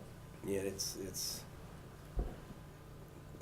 gonna hit the overtime, that's for sure. Yeah. So I'd say we'll just do, stick with the finance committee's recommendation at this point, but we'll have another finance committee Talk meeting about it before Wednesday again. the next time the payroll warning comes through. This at least gets them out of deficit with our vote right now, and then We'll- they can yeah, just, and we'll know what they'll have for pending invoices too, so if they say, hey, we just got a delivery of salt and haven't gotten the invoice for it yet, we'll know that, it's gonna be a little higher. right. I mean, I suppose that we can keep going. There's no reason to take a stab at it and try to get a final number. I mean, at any point, I mean, we wanna just Just like to try do to like we're keep talking track about. on it. Do an incremental increase, so we know we know we're gonna go beyond it. We probably wanna make sure that any increase we do, we do go beyond. We don't wanna, last thing we wanna do is surplus fund that account and have money left at the end of the year, you know, we wanna. But you're not funding this, you're only allowing him to continue to deficit spend. Oh, okay. So if you fund. What we're if trying you to do is say- Changing squeeze the them and number. say, If you say right now. can you skip an hour of the plow running for an hour, you know, in that. Truth is, it's all about public safety, so to say that is not really working either, but the idea is just pay attention. Be aware of your budget. Don't scrape a dry road. So, yeah, if you guys That vote, type of concept. if you guys voted right now $200,000, let's just say, that doesn't mean we have to find that money at the end. We only find what is deficit spent. But yeah, right, let's. But- You just granted them the authorization. Right. Exactly, to go start running But overtime. the Mass so. General Law requires the Selectmen and the Finance Committee to allow the accountant to continue to deficit spend. We just So- cap that incrementally to keep it close, so we're not just. So I would make a Whatever. motion for tonight to increase the overtime by $16,349, which brings it to a new total of 40,000, and to increase the highway snow removal account Has, by 45,000, which brings it to 150,000. Both leave cushion for probably one more hit on the materials and maybe two more hits on the part-time before they have to come back and talk to us, assuming they haven't already done that since we last looked at the numbers. so we have to approve the additional 16, or we have to approve the 40 over? It's No, we were 40. talking about bringing it to a total Yeah. 40. It was originally at like 26 or whatever Mhm. that, Yeah. 23, So the 23's the original line item in original the line, budget. okay, so it's just a 16 So we're over. just bringing it to 40, and it's Okay. the 16 that does that. Okay, so we're So- talking about, we're gonna approve the amount total or the amount over, whichever way. Yeah, either one or Right. the other. Either And either. so, exactly, so if you want, I'll clearly state it, just the new total Thank for you. overtime is 40,000, and the new total for highway snow removal is 150,000. Much cleaner, I like it. Thank you. Second motion. Okay, any further discussion? I think it's pretty clear. Call for a vote, those in favor? Aye. Thank you. And payment in lieu of taxes from the Insight Meditation Society. Yeah, I don't see them here, I thought we No. had made arrangements, they confirmed they were coming, a couple weeks ago. It's up to you if you'd like to wait and see if they can come back, or if you just want. Well, I think it would be appropriate, and one of the things that I guess I mentioned to Fay, and I don't think I mentioned it to you, Andrew, but I know I haven't mentioned it before, that maybe it would be good if we could recognize them at our annual town meeting by Tendergo being represented Berthium in, and just to thank them, because they don't have to do this every year. I don't know what the board wishes, we're just a quick ceremony before the actual meeting starts. And Jason had commented before from DPW that often if they're looking to do something in town, they offer materials or offer supplies up. Yes. Such as, we had that dam issue up there on Gasson's Pond, and they volunteered the materials for it. Right. Once again, they don't have to, so they do. They do a lot of little They are, things. I they think are a it's good. definitely worth They are a They very are a good good raise. raising the partnership that they Uh-huh. have with the town. Yeah. But I didn't know if we wanted to do it at town meeting when everybody's there, and maybe have a little ceremony before the meeting started.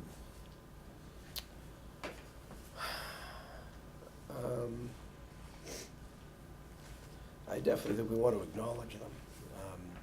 Yeah, if you're gonna do it formally, that might be a better avenue for public acknowledgement, or maybe we write something up, just send them a certificate or something.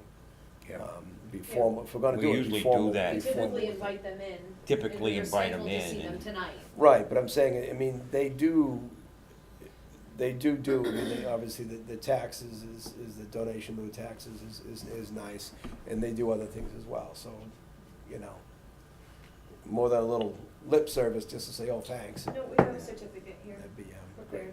great, Mhm. excellent. Okay. So do you wanna table that until annual town meeting or our next regular meeting?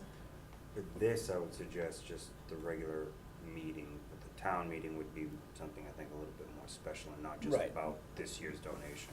I think the town one is about the continual yearly donation, and then the other random donations they make throughout the year that almost nobody hears about unless Right, it there are improvements to makes the it water through line a and meeting stuff, like this. in their own tank for suppression system. They went really out of their way to really help, make that place safer fire-wise, and, you know, the donation materials, and Jason could probably cite 10 things if we asked him. They always are willing to help, so, I think it's noteworthy.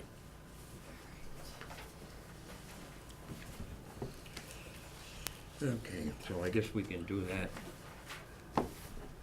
at the annual, if I got that. Okay. If you could let them know that, okay, if they call, Yep. okay. So not at the next meeting? Well, for this, yes. Oh, okay, yeah, that's Yeah, fine, do this at this meeting, but at the town meeting, maybe make it a Okay. little bit more of a, formal. Do something more formal. Okay, yeah, that'd be fine. The street lighting discussion, Andrew? So, I did a little homework as far as, looking to see what it would take to, upgrade our, our streetlights from the high-pressure sodium lights to the LEDs. And, there'd already been a little bit of legwork done, previously, but I had also talked with National Grid about what kind of options they have. And so we basically have kind of two different options if this is something that the board wanted to pursue. One of them would be to attack it from the green communities angle. And that would basically be that we'd have to get a grant from the state that we would own the streetlights at that, to basically buy out the streetlights and then basically purchase the new fixtures that go up there and then own the monitoring, the maintenance, all that forever. It would always be under us. So when they die, we have to pay for it. And the positive end of that is that it's, it's almost a $21,000 a year in savings over what we're paying right now. It's basically rent the lights. But National Grid is rolling out a replacement program right now. And basically, they would come in, they'd retain the ownership of the lights. It wouldn't be any different than how it is now. The only difference is that the fee for renting the lights would actually increase. So it almost offsets the amount that you save in kilowatt usage, but because they go from like a $10 per fixture rental to a $12.50 per fixture rental. So it still ends up being a savings estimated between $2,000 and $3,500 per year, but that depends on whichever power option you select. So, they allow for either a high power one or a low power one, depending on the area. But I wanted to kind of put that to you guys to see kind of if you were interested in pursuing this any further, or if you had any comments, or I know, Matt, you've probably more expertise in this than I have than a question. The rental fee for the fixture, the monthly, Yeah, yeah. so it's $12.50 a month Mhm. per LED fixture Mhm. per month.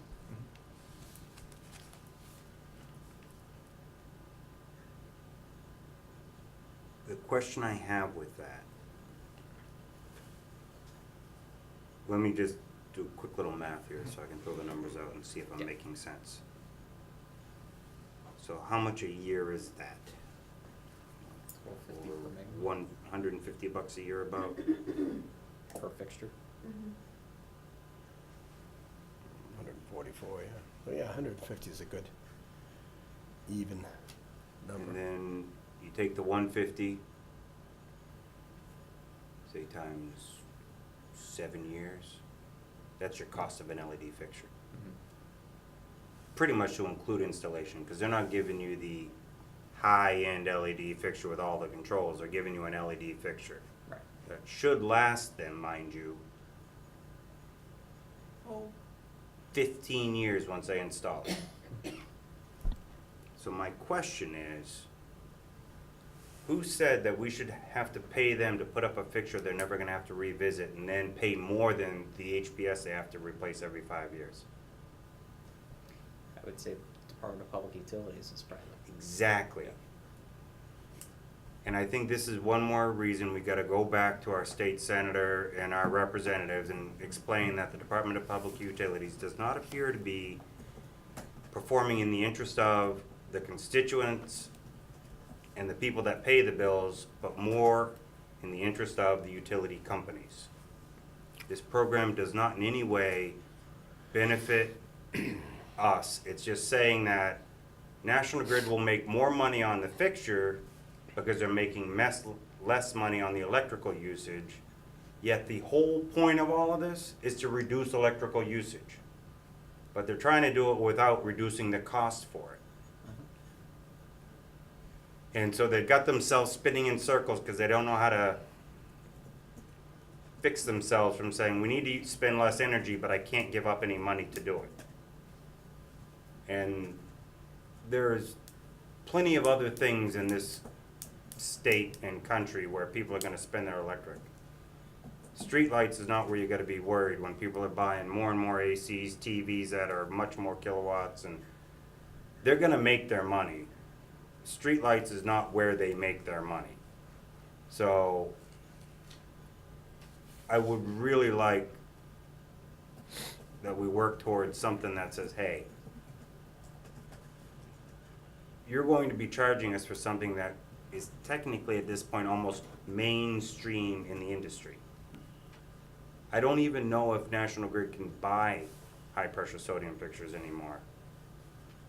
I think they're scrapping from every other yard and city that got rid of them just because they have no. I go into you go into your local hardware stores. How easy is it to find the old halogen bulbs? It's either LED or incandescent, but it's almost impossible to find some of the halogen bulbs I used to get because they're just not as efficient as LED. And so it's being phased right off the counter. So there's a part of me that's just, this still is better for us in the long run to move with that. If we had our own maintenance division or a regional electrician that could share the regional bucket truck and we could take care of our fixtures at our own, that would work. But the problem I find with a lot of that is that whole, we gotta buy their light and throw it away and then pay to get it thrown away because nobody wants the high pressure sodium fixtures anymore. So, but we gotta pay them for something they don't want. And then we gotta pay to get rid of it because they don't want it. And then we pay someone to install it. And then we upgrade their connection to it because until they visit it, they don't put in their fuse disconnects from the line. So now we gotta pay someone to do the extra work to do that because they didn't update their system to their own standards by the time you bought them. So it's really, we got a pole, but all we get is ownership and you got all the cost in dealing with it. And I don't understand that concept when we pay maintenance through every other bill you pay. There's a standard maintenance on the line item as it is. So I don't appreciate this markup of $2.50 more when they're never gonna have to come back and maintain it. So that $2.50 is not necessary. It's not justified. So I just think we really need to make that statement before we just say which way do we want to go. But I think for our town, obviously, paying National Grid to change them all and then just charge us $12.50 is the most fiscally responsible way to do it at the time. I just still get tired of It sounds like the. Because you don't have many options, because all you got is National Grid, then take it or leave it. Sounds like the grant option would include having those installed, wouldn't it? It would include having them installed with the green option. The only problem is, We'd have to maintain. yes, And so. questions to yeah. this, what does a fixture actually cost to purchase if we had to replace one? No, there's a lot And what's more the than expected- just that, because but- then there's all the paperwork for the license agreement, and who is now the main contact in the city to talk about if a pole goes down, who takes the light off, who puts the light back up. Right, like in the middle of the night, if a It's an car takes it administrative down. thing that goes beyond the lights out, gotta fix it. Yeah, like if I'm a just car- saying there's, If a there's- car takes a pole out, who's fixing it? Well, what do they mean by fixture? Do they mean the well, arm what from the happens is pole they out? Do replace the mean pole and light then they head? tell you to go The replace your type. But that's fixture. what I'm saying, our They fixture will only sit own on the the pole. ground, who's doing No, your that? fixture will be destroyed. You will have to buy a new fixture then and then replace it. Right, and that's the, okay, now you have to purchase a new fixture. What does a new fixture go Mhm. for? 15 years when they start burning out. Since, you're gonna since have to I've buy been one. in the fire department, Right. I don't think we've had a single pole go down with a light on it. Well, it's helpful that we only have like 195, 200 lights in this town of. 227. Yeah, but Right. how- So so close. look at like during the ice storm, how many fixtures were actually Just ruined count the during the large ice wattage. storm? They didn't have to report that to us, but I can tell you there was probably a lot that were destroyed during the ice storm, and that's like a, Because of the type Mass. of fixture and in the nature of the ice storm, I guess. But the trees are cut back, that real risk to them doesn't exist. If you can save $21,000 a year, and these things are gonna last us 10 years, you're gonna save $210,000. How many, what does it cost to start replacing them, and how far does that 210 go towards replacing them? If you're gonna save $2,500 a year, you're gonna save $25,000 in 10 years. It's really a joke. It's not a significant amount of money. There's not really a big savings there for us. No, the biggest, I would there's a think of- couple things that we get from it. Like if we just said National Grid replace them, we'll go with the 1250 a fixture, whatever. Is one, it also counts towards our energy reduction in our green communities, reducing your 20% or whatever commitment we made. So it helps there, and that's a huge drop sure. in relationship to this town's usage. Which just continues to help us get more of those green community grants. I mean, there's, so in other words, one kind of leads to potential more funds for other projects. Is there potential that the grant that would allow us to get these done and installed, is there potential for a grant in the future for the maintenance of those, or for repair of some, under Probably another not. grant? Probably not. No, it's one of those, it started off as an incentive program, like first you had to adopt the regulations, kinda like with the community compact program. Once you get enough people into it, they'll start just phasing the funds out, or when the next administration comes in, they'll have a new priority, and 10 years from now, you won't have the same program. By the So, time the cost of like complete replacement, say 15, 20 years down the road, they'll probably have some crystal that just soaks up the sun during the day and then re-emits it at night. I don't know. Some new technology or they'll that just put a replaces solar, LED. or they'll just put a solar panel on the top of it in an internal battery. Well, there's another fun one from Groton. Do you know how Groton does their electricity? Groton Electric. Yeah, I was just The wondering. town runs their own utility. So whatever money people pay for electricity goes to the town. Doris And, Templeton. and they have their own truck or trucks in a crew of, I don't know how many, but they do their own maintenance. So of course, when lines go down in ice storms and big storms, that puts them out busy with a lot of overtime. But when it comes down to having, services cut for a structure fire, it's done pretty quick in Groton, because you're not waiting for someone, or a car accident. The general service is much better for the utilities. Whether, I don't know, if you look into something like that, if those employees are strictly dedicated to that, or if they do other services in town, if they're like a dual-purpose employee. Because obviously, I don't think there's that much line work in a small town that they'd be busy all the time. But there must be, if we didn't want to go, Barre Electric, there must be a certification we can get for a worker to be able to do line work and replace those heads and not subcontract it. I think the I'm- money would have to be some sort of an enterprise fund, though. For No, fixture I'm not talking maintenance, about for taking fixture over. maintenance, your general electrician can do that. So we could You're hire, tapping into the 120 volt line, not the 13.8. So you're 10 feet below the high voltage on So- average on a pole, but some of the older towns, they're a little So- tighter, but I would think maintaining these would be reasonable, and I would think the $21,000 year savings would be wiser. We would probably go several years without touching that money. So we'd probably want to set some sort of capital account up to put some of that money aside towards intended future maintenance on those, just like you would, saving for a roof or something else. a lot of towns actually also, they hire a contractor to do the maintenance on them.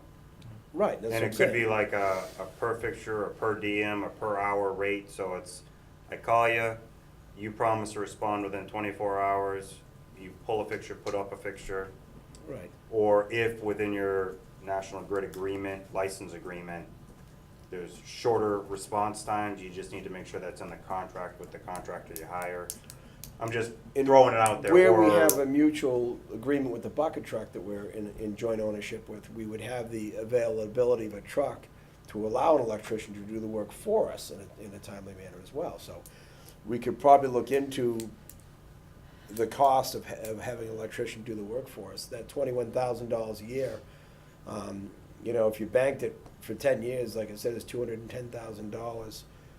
If you banked half of that towards a capital account earmarked for the light fixtures in town, we'd be able to start replacing them in the future as need be by keeping a funded capital account for that.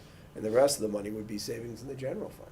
I think the only thing with the bucket truck though is we get it it's a scheduled Mhm. use.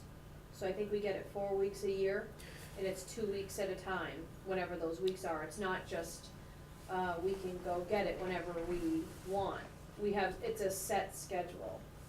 And if we had to, we could possibly look into borrowing that from a town or even borrowing the school's bucket. Quabbin has a bucket truck. Did you know that, the high school? There's a possible. Regional shared services, there's a there's other shared- there's things a you can talk possible- to other towns. And there's a possible shared service just with the school district. They have a Well, that's truck what I that's meant, just- rarely used probably down there, but they own one. I just think it's the pool of money, the savings to the town. If we took some of that savings and put it aside towards a capital account towards those lights. Let's say it's 21,000, we put 5,000 towards a capital account, let that accrue. In 5 years, it's $25,000. That can take care of repairs that come along if we need it. And the rest of it just is a reduction in our expenses. And as you said, it gets us in better standing with the green communities. I would recommend,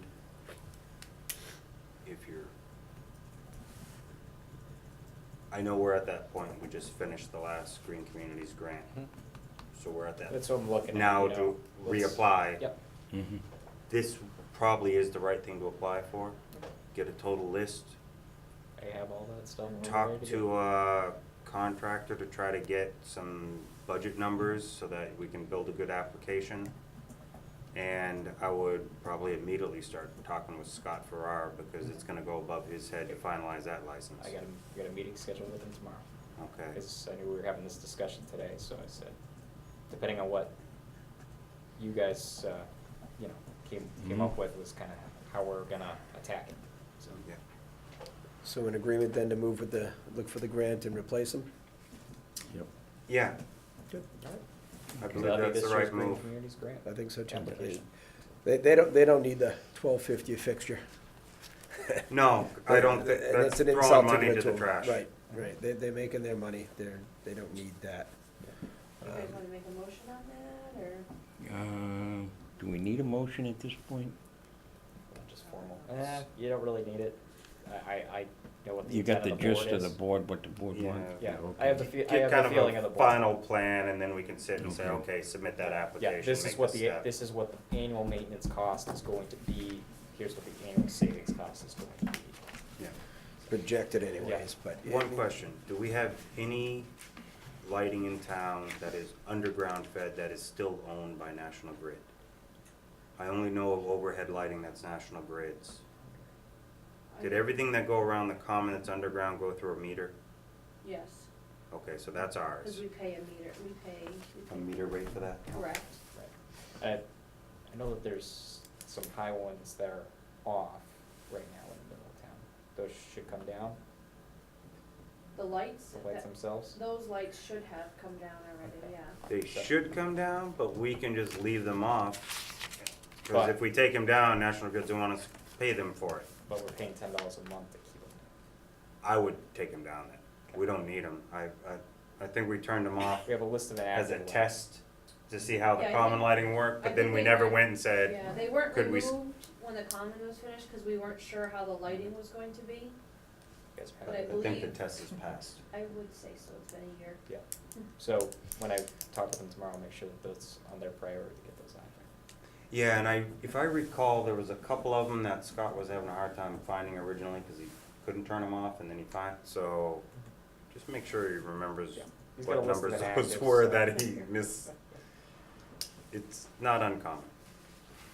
Sounds good. Just one more follow-up on that, since people will be, listening to this. There were streetlights that were shut off at one point in time around town, here, there, and everywhere. Quite a Maybe few. the time for Yes. people to bring forward requests of ones that are on or off. Yes. Either way, there may be some people that say, you know what, this may not be an area for a streetlight, I don't want it coming in my house and it only really services me. But there may be other people that say, hey, this light was shut off and maybe I'd like it back on now. Right, those that were banned in great time, because the LED cost me so much less to run. I'm just saying that this is the time Well- to try to get our list finalized of what we We have. also gotta be careful of, some lights actually might be a residence build light on a utility pole that is assumed to be one of our streetlights, so that's one thing I would suggest we need to do, is we need to look at we need to check our own, what do we know about what we own? Well, pay for. Take a list of all the lights, get whatever information you can from National Grid to identify the pole, the address, whatever, so we can go out and verify that it actually is there, it's on the pole they say it's on, and then cross-reference quantities or whatever to bills to say, are we getting billed for what we should or shouldn't? In other words, do our own internal audit, Okay. I have all theirs right here. Every because poll, every it just happens. street name, source type, pole use. There were quite a few turned off, Mhm. as I recall, There all was. a whole bunch of intersections, as I Yes. recall. I can't remember when that was done, I wasn't here when it was done, but I remember Did it that was to try to pretty save com- some money for a little We while, did, and we yeah, I turned it think we back did on. that in like 2010 or 11, I Yeah, believe. something like that. Mhm. I'm about to suggest we do it again, cause we're already, Mhm. Mhm. we're at 70% of that budget line item already, and we're not even 60% through the year, so Yeah, I don't some know of if that- it's rates, what it is. No, some of that was actually, solar, Yes, right. yeah, the SREX solar came on, it was supposed to come on earlier, and it didn't, it was supposed to come online in February, and it did not, and it did finally come on in June, so what they did is they went backwards. You'll see everybody that pays electricity, all of our accounts were affected that way. I'm saying DPW, Town Hall, Henry Woods Building, Senior Center, Library, streetlights, Felton Field. So you're just saying National Grid didn't take their solar upcharge, No, what, and now they're what bas- retroactively taking it back? what Not basically National happened, Grid. this was Soltage, so when we got that we got two bills in Oh, August. you're talking about the supplier The cost. supply Correct, cost. Correct. So we got one bill that was like a heavy bill, and then it was a lighter one. Well, the heavy one was everything from February to August for its supply, or not, from February to July, and then the second one was just that July to August. Mhm. So, but Now we're on but they were track. dated as August bills, so they hit 18 Okay. instead Yep. of going back to FY17. Oh, I gotcha. All right then. So that's why that's why you see that a lot of the accounts, specifically the streetlights, you say is 70%, that would be why. But it affected anyone that has electricity. But overall, it should be lower. Okay. Yeah. I'm Alrighty, hoping the savings balances it out at the end, you know what I mean? Even though we had to pay that February to June, I'm hoping the savings will Kind of keep look at us. the 2-year total to see it. Yeah, when I was looking at last Averaging year, year to they, year similarly, not. yeah, Sure. last year had overexpended by about 3,000, so I thought that it was on track, but then, like you said, yeah, the Soltage bill was, oh yeah, that's right, we paid for that, Mhm. that big chunk. Mhm. And you're seeing on the Substantial. National Grid bill the deduction for supply Yes. or whatever Yeah, that. it's Unmarked negative that they just think you'll Right. figure out. Yeah, and we're getting, We've been tracking yeah, them. we're getting local revenue from the sale of SRECs as well, quarterly, so, Okay. yeah, Hey, from the DPW building. The solar on the DPW. you're getting the SR sales quarterly? I believe that was it, I would review that. It's not necessarily wrong, yeah. but usually you get your best deal when you hold it to the very end. Okay. Because if you sell early, you usually don't get the minimum. Oh, yeah, I think we get the quarterly report, but they sell it when the market Okay, is right. so they sell it Right, when they yeah. get the best price. Okay. Right, yeah, they, Perfect, all right. we I leave was- it to them to decide when to sell it, they just update us quarterly what our revenue is. So, Okay. yeah. Sorry for the confusion. okay, we have some wage authorizations.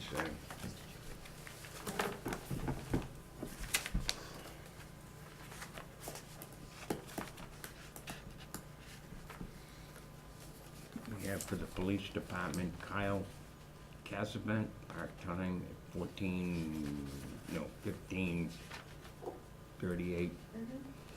per hour. What is the wishes of the board? These are all step increases, just so you're all aware. Yep. Okay, that's what I was gonna ask, that's, Hmm? I was gonna ask why that number of a jump, but, Yeah, they're, moving to step one, they're at their first year anniversary. are all through the same step and the same? Mhm. Yep, they were all hired the same day. Can we make one motion for all three of them? If you. I make a motion for all three to approve the recommended wage authorization provided by Chief Carbone. Okay, I second the Second. motion. any discussion? Hearing none, I'll call for a vote. Those in favor? Aye. Okay, thank you, gentlemen. They sure looked exactly the same. I remember actually being on stage when they got inducted, whatever that ceremony is, when they got the hiring ceremony. They were, I think was that one of the first times the chief did like That that new was- hiring ceremony? Was the 3 part-timers? No. Cause he did, his swearing in, and then Jim's. So the sergeants came before the part-timers? I couldn't believe recall. so, yeah. Oh, yes, yes. Alright, Mhm. wasn't sure, just figured. There was one big blur. It all is. Going on at that time. All right. Thank you. Okay, and these are just, the next two are kind of together in a way. We have a resignation of Stephanie Hardy from the Finance Committee. Do you wanna read it, or? I think you put it in the I did. pack. Mhm. If you read the letter, as soon as I find it here, I just had it out. Thank you. And this is addressed to Ellen Glidden, Town Clerk. Please accept this letter as my formal resignation from the Finance Committee. Regrettably, due to family obligations, I'm no longer able to fulfill my responsibility as a Finance Committee member, and that's from Stephanie Hardy. And we'd like to thank Stephanie for her time of service with the town. And likewise, we received notice that Kathy Howard, congratulations, I guess, been appointed to the Finance Committee. So thank you. Yes, thank you. Also And- wanted to just personally extend my thank you to Stephanie Hardy for also helping fill in for the Finance Committee. Last year, everybody's participation was appreciated. And she was another one that stepped up when we were trying to fulfill the gaps in the finance committee while we were doing that budget through quite a period of transition, so. Okay. Now I'll wait to tell you thank you when you resign. Now it's just do the hard work.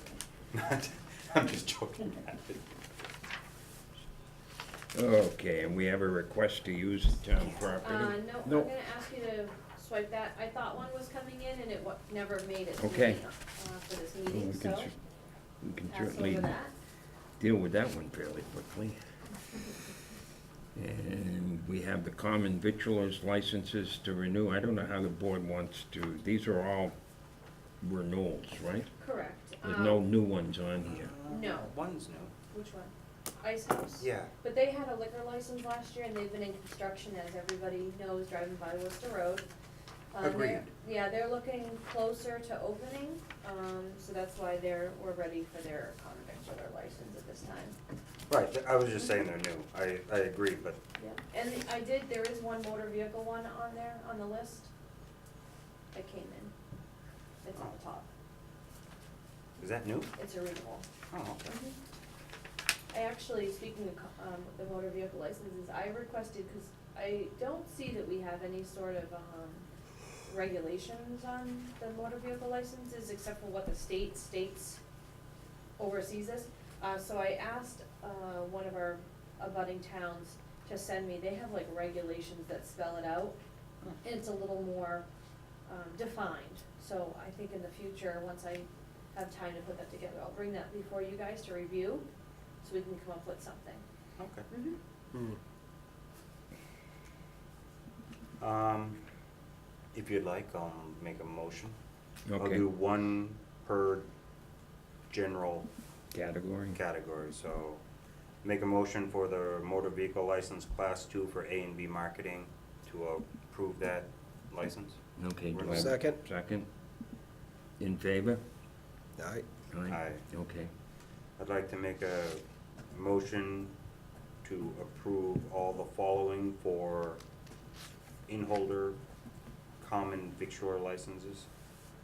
The Jingens Inn and Breakfast, Camp Coldbrook RV Resort, Barre Center for Buddhist Studies, Insight Meditation Society Retreat Center, Insight Meditation Society Forest Refuge, and Hartman's Herb Farm. Okay, do I have a second? Second, yes. Okay. Discussion? Hearing none, I'll call for a vote. In favor? Aye. Aye. Aye. I'd like to make a motion for approval of common victualler licenses. The following list includes Northeast Pizza, Barre Congregational Church, Stone Cow Brewery, J&J Family Restaurant, Barre Post No. 2 Building Association, Inc., Petrogas New England, DBA Honey Farms, LCJC Donuts, Inc., DBA Dunkin' Donuts, Cozy Cabin, Ice House Pub, Yummy Garden, Quabbin House of Pizza and Seafood, Picasso, Hartman's Herb Farm, Barre General Store, Marketplace on the Common, and Harmony Hill. Okay. Second the motion? Okay, discussion? Hearing none, I'll call for a vote. In favor? Aye. Aye. Okay, next. Make a motion for entertainment license at the following locations to approve the issuance of a license for the following locations. Northeast Pizza, Stone Cow Brewery LLC, Hartman's Herb Farm, Dunkin' Donuts. Second the motion? Okay. Here, any discussion? Hearing none, I'll call for a vote. In favor? Aye. Okay. Is Northeast Pizza and Dunkin' Donuts a renewal? Okay. Didn't know what type of entertainment they provide. They have the TVs. Yes, that's That all it counts is? as entertainment? Yep. Yep. Wow. That's what I was wondering, why those are there, but. Good enough, okay. Yep. And I'm actually in the process of finding out, some of these other places that have Keno to go. I believe Keno to go is considered entertainment now. So the inn holders don't need to have it for entertainment? No, unless they're providing some sort of entertainment. I guess what he's saying is if in their lobby they have a TV, does that mean it's entertainment? Yes. And they have it in their rooms, and the Colebrook used to at least have bands and things, and Colebrook gets an entertainment license. it's just not on here. Yeah, they haven't sent it back yet. Okay. Just curious. Anything like simple, like I said, and almost everyone has a TV someplace for public view. Strange that qualifies. I don't think Inside Meditation has TVs, just so you Oh, know. no, I don't think they do. Never know. I don't think they have much in the way of entertainment. Well, some think it's entertainment.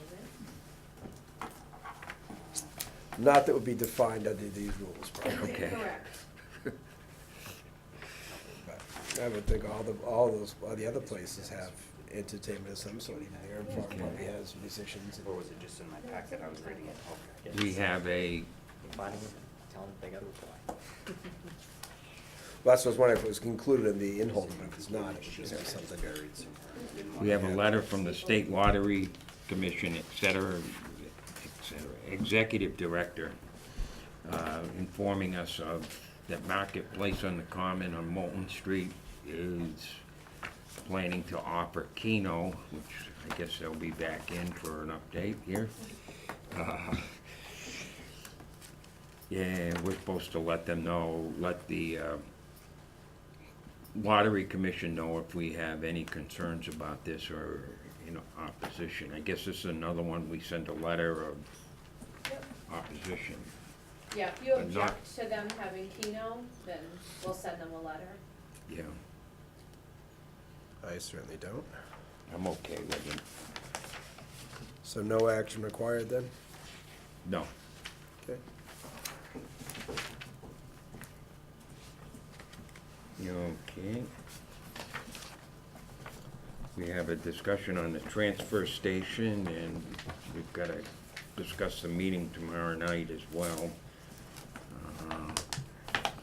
I guess mostly dealing with the meeting tomorrow night, I guess, I would think. We've been invited by the Board of Health to go to their meeting tomorrow night at 6 o'clock, and for a discussion on transfer station issues and some of the follow-up to discussion we've had with the vis-a-vis taking it over or whatever. And I don't know, do members have anything they want to add before we go in there and talk to them? Their meeting is here, right, in this room? Yeah, At 6 o'clock. at 6 o'clock, yeah, I knew that. Do we have any sort of agenda for their meeting posted as to? We've already posted it. No, I mean, the specific things they want to discuss about it? Discussion on transfer station, or on the transfer station agreement. Did they have any specific requests from us? Nothing that was brought to us. Okay. They just requested a meeting with you guys to discuss it. Good. We'd be, kind of late to find out. Would have been nice to know what they plan to discuss, or, I mean, to prepare for answers or things. My suggestion That's what I is, mean by it's agenda, so Charlie. preliminary, that's what Yeah. it is, it's preliminary. We're searching for information to ensure that if it's something we wanna move forward with, it's viable and financially sound decision. I don't know if there's a lot more to add to that, other than we're asking questions, but maybe we can ask them questions to help fill in some of the blanks if they have regulatory things that we're unfamiliar with. But, or, I don't know. And they're probably gonna wanna tell us that, this is somewhat under their domain to begin with. Board of Health and trash and so on, the landfill, and et cetera, all of that stuff, so, probably wanna know how our board and their board are gonna work together to get this, to look into the matter and as to how we might proceed.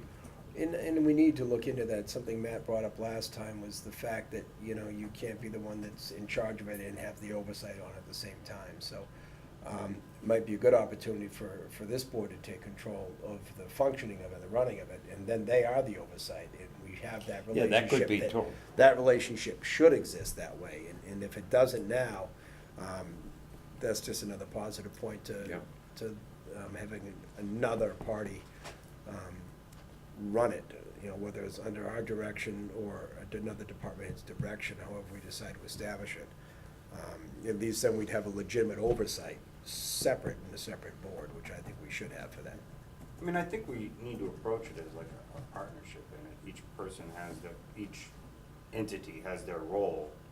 And Right. just figure out where that line is drawn. I mean, they have a great value to this town in a lot of ways, and we need to find that balance, because Well, we're all here for the we town. have a role that we should be playing as well, and I don't think we have been doing it. And so, for instance, I've been on the board for a year and a half, and I have not met one person from Solid Waste Solutions. Yet, it's my understanding that each year they visit with the Board of Health and talk about their contract,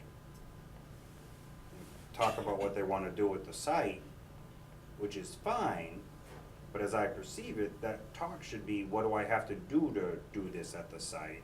And the Board of Health says, here are the steps, here are the rules, here's the requirements. And then Solid Waste Solutions would come to us saying, Right. this is what I know, this is what I want to do, this is what I think, and this is why I think it'd be good for Solid Waste Solutions and also good for the town. But it never came to us. And so there was a part where I think that we need to work together and figure out where we each sit Mhm. at the table and find a way to be a partnership in it, you know, because I've come across really strongly before, and I've got to work on that. Just take after me, I come across very easygoing and everything. I do understand. I kept a straight face for that, see? But anyway, I'm just saying, I think we can come to a balance here where we Yeah, can work I think together, so, too. that's all. Of course. As though- I was just curious if there was anything specific they had in mind that we should brush up on, but we'll find out. Actually, I hadn't heard a word. No, I haven't neither, I was just speculating. Makes it more exciting. Yeah, I was just mentioning to Charlie earlier, I have exactly 20 minutes I can be at that meeting tomorrow, because I have to be, I'm the district moderator for the Bondsville's special district meeting that starts at 7 o'clock, so it takes exactly 40 minutes to get from here to there. Hey, but at least for you, So, we'll hit your role in the Yeah, first 5 exactly. minutes. So of the just, election run, yeah, because you're a FYI. participant in the meeting. yeah, I said if really push came No. to shove, we could probably handle it anyway. but I if we still couldn't want make some, it, but- you know, I know there's some participation, so just make you guys aware going into it, I get So exactly 20 minutes. you want to talk first? Yeah.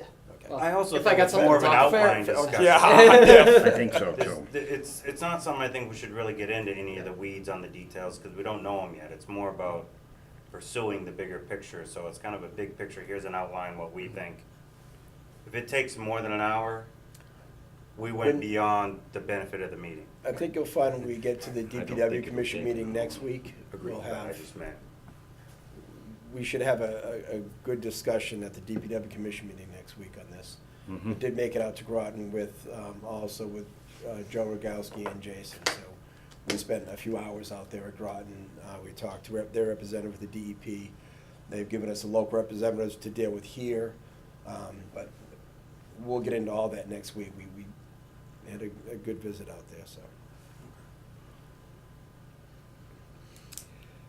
Okay, and we have a discussion on the animal control, and I asked that this be put on because we've gotten a few complaints about dogs and stuff, and I understand our animal control officer is laid up Right. and unable to work at this time. And what we are gonna do about that. You had a conversation with Right. Rutland. Yep, I did talk with Margaret and Chief Monaco about, you know, kind of where does this stand, you know, because we can't just have people, you know, having their calls go unanswered. But they are actually working, they are bringing on another part-timer who's going to be a part-time animal control officer, but she's also a dispatcher for them, so when she's not the dispatcher, she's gonna be animal control officer, so she's kind of always gonna have that role. She's like the main point person there now. So that's basically their interim plan until they can get a full, a full-time position reestablished. Are we talking about per diem hours as she's needed, or giving her set hours as well, or instead of? I believe that they're set part-time hours. I'd be more interested in per diem if they could do it, so she's available when the calls come in, rather than say, okay, we have the officer here to talk to at these times, maybe we need to have I a think certain she's still going to be available. block. She'll still be available at any time when it comes, Okay. when it comes That- in. But they're that- also gonna have 2 additional kind of less senior part-timers that will also be able to respond when she's not available. Do we have much say in what they do with this, or are they strictly We run don't, this? because We we're, don't. yeah. But you might suggest that, because obviously they're gonna have to compensate her for calls that she's gonna do as well as the hours. I would think the office hours should be, I would hope minimal. I don't, they probably have a good idea of how often the calls come in, Right. and in what kind of hours they're gonna need for that. And we have been meeting with them because they're working on some structure changes to the way that they're putting together the regional animal control program, because in its current format, it's basically a stipend, or not a stipended position that she was earning comp time, and they were running into some issues with, comp time that she was saying that she was getting versus stuff that they could actually prove.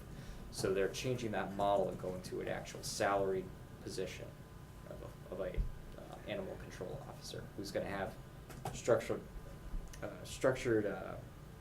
time as, office time, and then outside time that's built in for off-main time calls. Do we have the right under our agreement, or the legal power to authorize one of our officers to be a dog officer as well, if need be? In other words, could we appoint an officer to be our ACO if the need should arise? So if for some reason, which I know we've had some calls that haven't gone answered, could we designate an officer as our acting ACO in the regular duties, that they could go address this call in the daytime so it doesn't go unanswered? You probably have to change the union agreement. I would have that discussion with the chief, see Yeah. if he has any. Could we empower the chief to be an ACO for us? Do you see what I'm saying? Right. Some way to address it we don't wanna take it away from Rutland at all, but to give ourselves a backup, if we could designate the chief, I think it's all we have to do, I believe, is designate him as an ACO officer for Barre. It just would give him the authority, if need be, to deal with an animal, because no officer has the right, or anyone, to shoot or have any action on an animal without that designation. And it's as simple as giving the designation, I believe, I'm not sure. Whether or not there's a permitting, or there's a licensing aspect of it. But that's what I mean, to find out what we need to do, if anything. Quick question. Do you recall how many towns are currently under the animal control officer? I think there's 5. Yeah. They were looking at trying to bring in Hardwick into it as well, to reduce the assessment, but I don't believe that they're Actually, moving there might be forward. 4. Sorry. Rutland, Barre, Princeton, Princeton. and maybe Ocam? No, OCAM has its own. That's, yeah, so maybe that's it. Well, I know I was that they unsure were, about Ocam. at the last public hearing, Laura thought they were bringing in New Braintree. New Braintree's in. Or she She's works not- for New Braintree under a different Yeah, when I'm funding looking, mechanism, different town, New something. Braintree but- is in here. but my concern is less of the, like I said, Rutland will have the office and the officer. They'll take care of the day-to-day, they'll take care of the complaints and the things you might go for barking dog or whatever. But there's gotta be extringent circumstances that come up, that you're gonna really need someone quicker. Be it a dog attack or something like that especially, that you'd like to be able to deal with it and have the authority legally to deal with it in town, in an expedient manner. And then let the dog officer, the ACO from Rutland, pick it up with the procedures and paperwork after the fact. But I just wanna make sure if we do need to have an officer deal with something, that we make sure they're legally allowed to, and we don't get caught up in red tape later because we didn't give them permission or the designation to be the officer. We can discuss that further with the chief and look into it for him. I don't have the answers for you right That sound Mhm. something we should ask them to look into and, No, not to me, not at this time. Nobody within our department right now should be approached about anything. no, I mean the chief himself, no, I wouldn't go with the employees. Well, I kind of agree also, even the chief shouldn't.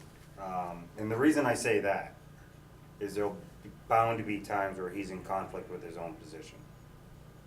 Like he wanted to bring up a particular issue about a dog he had a concern with to an animal control officer to take the right steps. Right,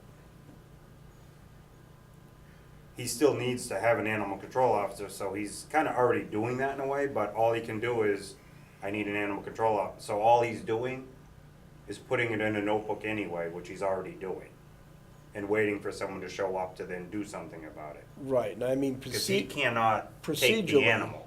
Procedurally, I still want this to go I through think. Rutland in the ACO.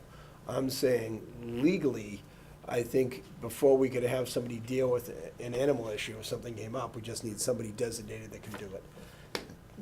The paperwork, the procedures, It's a designation processes we more may than wanna the take up, you know. Education? Well, that's what I'm saying, to look into it. Oh, okay. I'm saying we look into it with the chief, see what he thinks, see if maybe there's way more to it than I think. Maybe there's not. Maybe you just say, you know, we're gonna make you the ACO for extringent circumstances. Only in the event where the Rutland ACO is not available, and only to deal with an extringent circumstance. The day-to-day, the processes, the filings, the designations of dogs, and pens, everything stays with the ACO. Just for the extringent circumstances, so we're covered if something happens. That's the only thing I mean. Let's do a little legwork, see if it's See necessary. if- Might that's what I already be mean. covered- You Might agree? already be covered under his chief powers. Do you agree to see if it's viable, that's all I'm Yeah. saying. I'm not saying to make any action on it at this point, just. Gotcha, okay. Okay. The only other thing I would add to this, just to look at maybe the long-term picture, this concept of growing an ACO district, that region, whatever that goes from Princeton, thought I've heard rumors of going out towards Sterling and then all the way to Hardwick, too long and thin. That would rely on Split department it. ACOs. Should we look at a second region that maybe Barre, New Braintree, Hardwick? We've already got our own, and see if there's a benefit there where it reduces some of the burden also on Rutland. Because now they're not trying to carry as many hours to cover 3 other towns, so they may not feel like they gotta bring in a 4th to get the part-timer to cover all the towns that are now under the. So it might be just worth asking Rutland what their thought is on that. Similarly, as we're approaching the various potential IT concepts and whether we can share services with the school district versus, if we can do that, then maybe the current relationships just need to be reviewed to see if they're better revisited in a different way. My suggestion That's all, just comes a- from familiarity with it. My brother, who had done some police work, was a part-time officer in Shirley. They designated him in the ACO. So anything that came in for animal-related, they called him and he went. And he came in per diem for it. So he was just a regular officer, just academy trained. He had no special training that I know of for it. And they designated him their animal control officer for Shirley. That might be an option. I don't know. It just gives you that local option, like you said, especially as we spread thinner with the bureaucratic end and the office end of it, you know, filings and whatever, you know, when she comes to us to say, we'd like this dog to be dangerous, or whatever the deeming she's looking for, just looking at, you know, how people are keeping their animals and things like that. That thing's great in a district and done widespread, but when you come up to something, especially in a dog attack or some incident that's local, you need a quick response. And I think we need to look towards that possibility of designating somebody. Because if you call her, it's usually at least 20 minutes till she's gonna make it here. You've got to get a hold of her, find her, make sure she's available, and then she's gonna drive here from wherever she actually is. It may be here in town, it may be, you know, on the other side of New Braintree. We don't know, or the other side of Rutland. Would you do that, though, Craig? Do you have a list of what he can respond to and what he can't respond to? The ACO responds to birds, dogs, cats. Wildlife. Well, what I think to say extringent, we're looking for something that has some sort of urgency or public danger involved. A bird, probably not the case. It all depends So, who you speak to, too, well, also. But that's stuff to be worked out if it's even feasible. We need to look into the feasibility, if it's something we can do. Maybe a chief isn't allowed to be the ACO, I don't even know. The, The problem is that it gets out of control. You start out with the intention to do that, and the next thing, this person's gonna respond to everything. I think these discussions also right now are just the gap Yeah. filler. Right, no, but my intent, once again, is not to take away from the ACO officer that does the every day. It's just in the event that something happens, someone's like, my 4-year-old's getting mauled by the neighbor's pit bull or something, we gotta get there quickly with somebody. If someone says, oh, my neighbor's dog's barking all day, okay, we call Rutland, they'll get to it. It's, There's they've provided us a list of their new SOPs, basically, of how they're going to be dispatching and what they'll be dispatching the ACO to. So I'll provide that to you Was guys. that previously defined and they're redefining it, or was it just never It defined? was just never defined. Okay. It was, hey, this involves an animal, no matter what it was, and she was getting called for it. A mouse in a pool.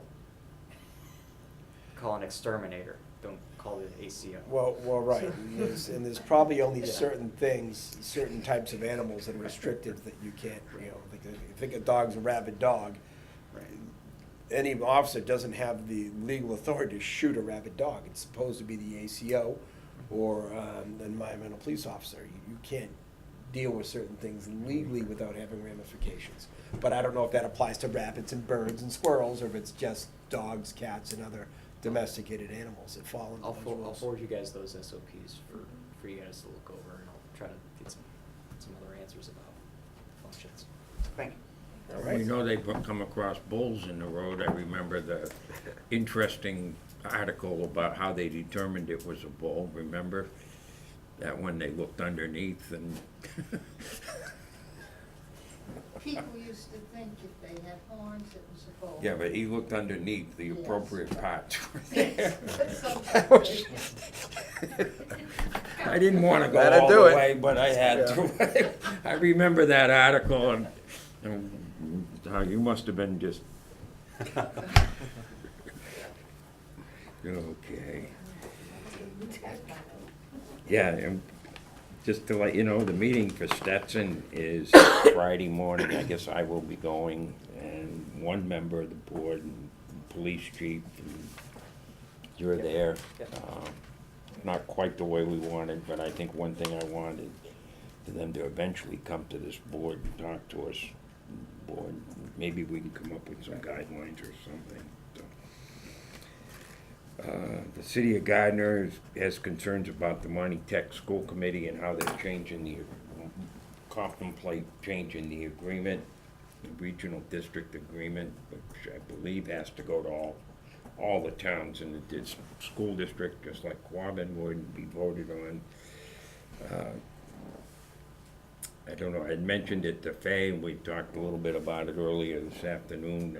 Maybe we ought to have our representative come in and discuss with us just what is going on here. I don't know if our interests in Gardner's are necessarily the same. And what changes are being contemplated, so I just want to make sure we're on the same page as Gardner. I have no problem, or maybe you could ask Gardner, Andrew, what they're intending to do, Okay. what their thoughts are. Yeah. Yeah, I don't know what if they- that sounds reasonable. What their concerns are, I mean, it's. Yeah, there's their nothing concerns may not specifically- be in our interest. Right. Yeah, my bigger concern here was he didn't speak at all about the actual Change. district amendment that What it is was. being proposed. Mhm. Is it to just push it off to the other They're smaller doing it towns? in a non-normal but not necessarily incorrect format or manner. It's a good question. I appreciate the doesn't- tease. It doesn't really address if there's any real concerns on it, just that Right. there's, They're not the- doing it like they've done it before. You know, Is it pretty much what it said? Is that how you read it? very vague. Okay. So I read it. You Very okay? politically worded. And do you have anything you wanted to, you got your public safety yours, Yeah. I mean our public safety building. Yeah, so February 15th right now is the scheduled go live date. That's when Verizon is scheduled to port the number from down here to over there. So the phones will stop ringing here, they're gonna start ringing there, so we better be ready for it. But everything else is, I copied you guys on the status of kind of where everything is, you know, as far as the systems going, we're just kind of like in final 90% punch-out mode on pretty much everything at this point. So, should go smooth. Kind of an off-the-wall possibility, but I'm sure we have a specific list of phone numbers for the police that are getting bumped there, and we're not gonna lose all of our phone service here from some No, silly no, mistake. they 'cause that have- would be- The That would the be numbers bad. the numbers have been identified, I Okay. signed off on them. Okay, I feel better now. Yeah, it was, these are the I can numbers see the that- nightmare scenario, Okay. everything goes dead here, you know? And, everything's on the way. Do board members have anything they wanna bring up, or? I have just one thing I'd like to bring up. This is just so I can get it out there. I still gotta file the right paperwork. It's not a big deal, I think. But we did have a member of the DPW department having an accident. He injured his legs pretty bad, and there's been a GoFundMe page out there. And I did make a donation. I made the donation with my understanding of the limits of our conflict of interest law. I'm going to just be calling the Attorney General to make sure I use the right forms and properly file it with the clerk, et cetera. But I just want it known that I did it, and I did it personally, just because I think these things require help from the community when things like that happen to someone that works closely with the community. So I just wanted to at least get it out there so people know that I did it and that I'm telling you that I did it. So Okay, there you go. And I will get the right information from the Attorney General and file the right paperwork with the clerk and potentially our board as well. I forget how that goes, whether I gotta do it before both or what, but at least verbally I'm doing it now, and I'll figure out how to do it later. okay. I don't think there should be a concern for conflict of interest that you've made a donation to someone on a FundMe page, employee or not. It's not working against him or working against the town or working against any other conflicting interest, it's just helping somebody. I'm in So a different position. I'm up for re-election this year, so. Understood. It could look like I'm trying to buy the whole DPW department or any, I don't know. So I'm just letting No, you know I the did it. dude's got a messed but up leg, he, I'm not gonna hide it. You know, I did it. I Yeah. still think it was the right thing to do, but that doesn't change the fact that I should just It's worth a not phone hide call it. to the, That's all. fair enough, fair enough, I just wanted to. So I don't assure you- disagree. It wanna may assure not you I have matter. no They may concerns say it for- doesn't I matter don't because I either. did it within the limits. I haven't But donated to his page perception's yet, one I thing versus probably reality, will. so let's just get it out there. I'm likely to donate to his page, but I'm likely not to file anything, because I don't see any conflict if I make a small donation. Yeah. But I haven't yet. Okay, do you have anything you want brought up? Just as I touched upon, we had the meeting with Groton about the transfer station. We got a chance to look at how they've set it up, the progressions they did to get where they are, got some recommendations for how we might set things up and why. DEP contacts, grants that are possible. There's a filing that's already going through. Who's gonna write that for? Gosh. The initial grant numbers she's gonna send out. Andrea. Andrea's gonna apparently send those out, but there's a deadline of February 15th that would get us the ability to apply for grants if we see fit and take the transfer station over to help fund things for there. That was one of the recommendations that Groton suggests we move forward with, at least send in some preliminary numbers on what we do for recycling stuff that Andrea's gonna fill out. They've, I guess, talked to her already on it. Who's they? The DEP, I think it was, I don't have the name offhand. Yeah, she does recycling grants every year. I think, currently the recycling grant that we're using down there is the mattress grant. Is a bin down there for mattresses, that was something that Andrea Right. was able to obtain. You can get containers, you can get a lot of different things from the grant, so what she's gotta do now is a preliminary numbers and things that are due, so that we can decide what grants we wanna apply for in June. Well, I think when this they is a come good out. idea why you guys are gonna meet with the Board of Health, because Right. it seems you guys are on one page, nobody's discussed anything with the Board of Health, but the DPW's discussing it, it's kind of all over the place. All So I I'm think it's doing- really good that there's a Faye, all I'm meeting doing is giving the tomorrow. board an update right now as to Yeah. what took place in our meeting. So they informed us about that grant to pay, in the deadline to file. And then they followed up via email to inform us, those of us that went out there, that Andrea's already filling out that paperwork and will file it. So that just means that there are grants that are available coming out in June. So if we did decide to move forward with taking over the running of the transfer station, we could look into different types of grants. Other than looking for a container, we could look for a packer. Groton, I guess, last year got something in the neighborhood of $60,000 and built a structure with that money that houses their paper compactor. But the bundlers, they started with one bundler, so it's not like you have to get one for paper, one for metal, one for plastic. One bundler will do everything. You just have to go through the process of changing your material when you do it out. But we got a lot of good information, and the plan is to discuss it a little further at the DPW meeting. Jason said it'll be on the agenda for that next week, so we can get into it a little more and share a lot more fully the information we got. But it looks good, so. Okay. With that, Bay, did you have anything? I do not. Anybody else have anything they wish to bring up? With that, I've come to the end of the meeting, and I look for the appropriate motion. Motion to adjourn. And a second. Okay, in favor? Thank you. Aye.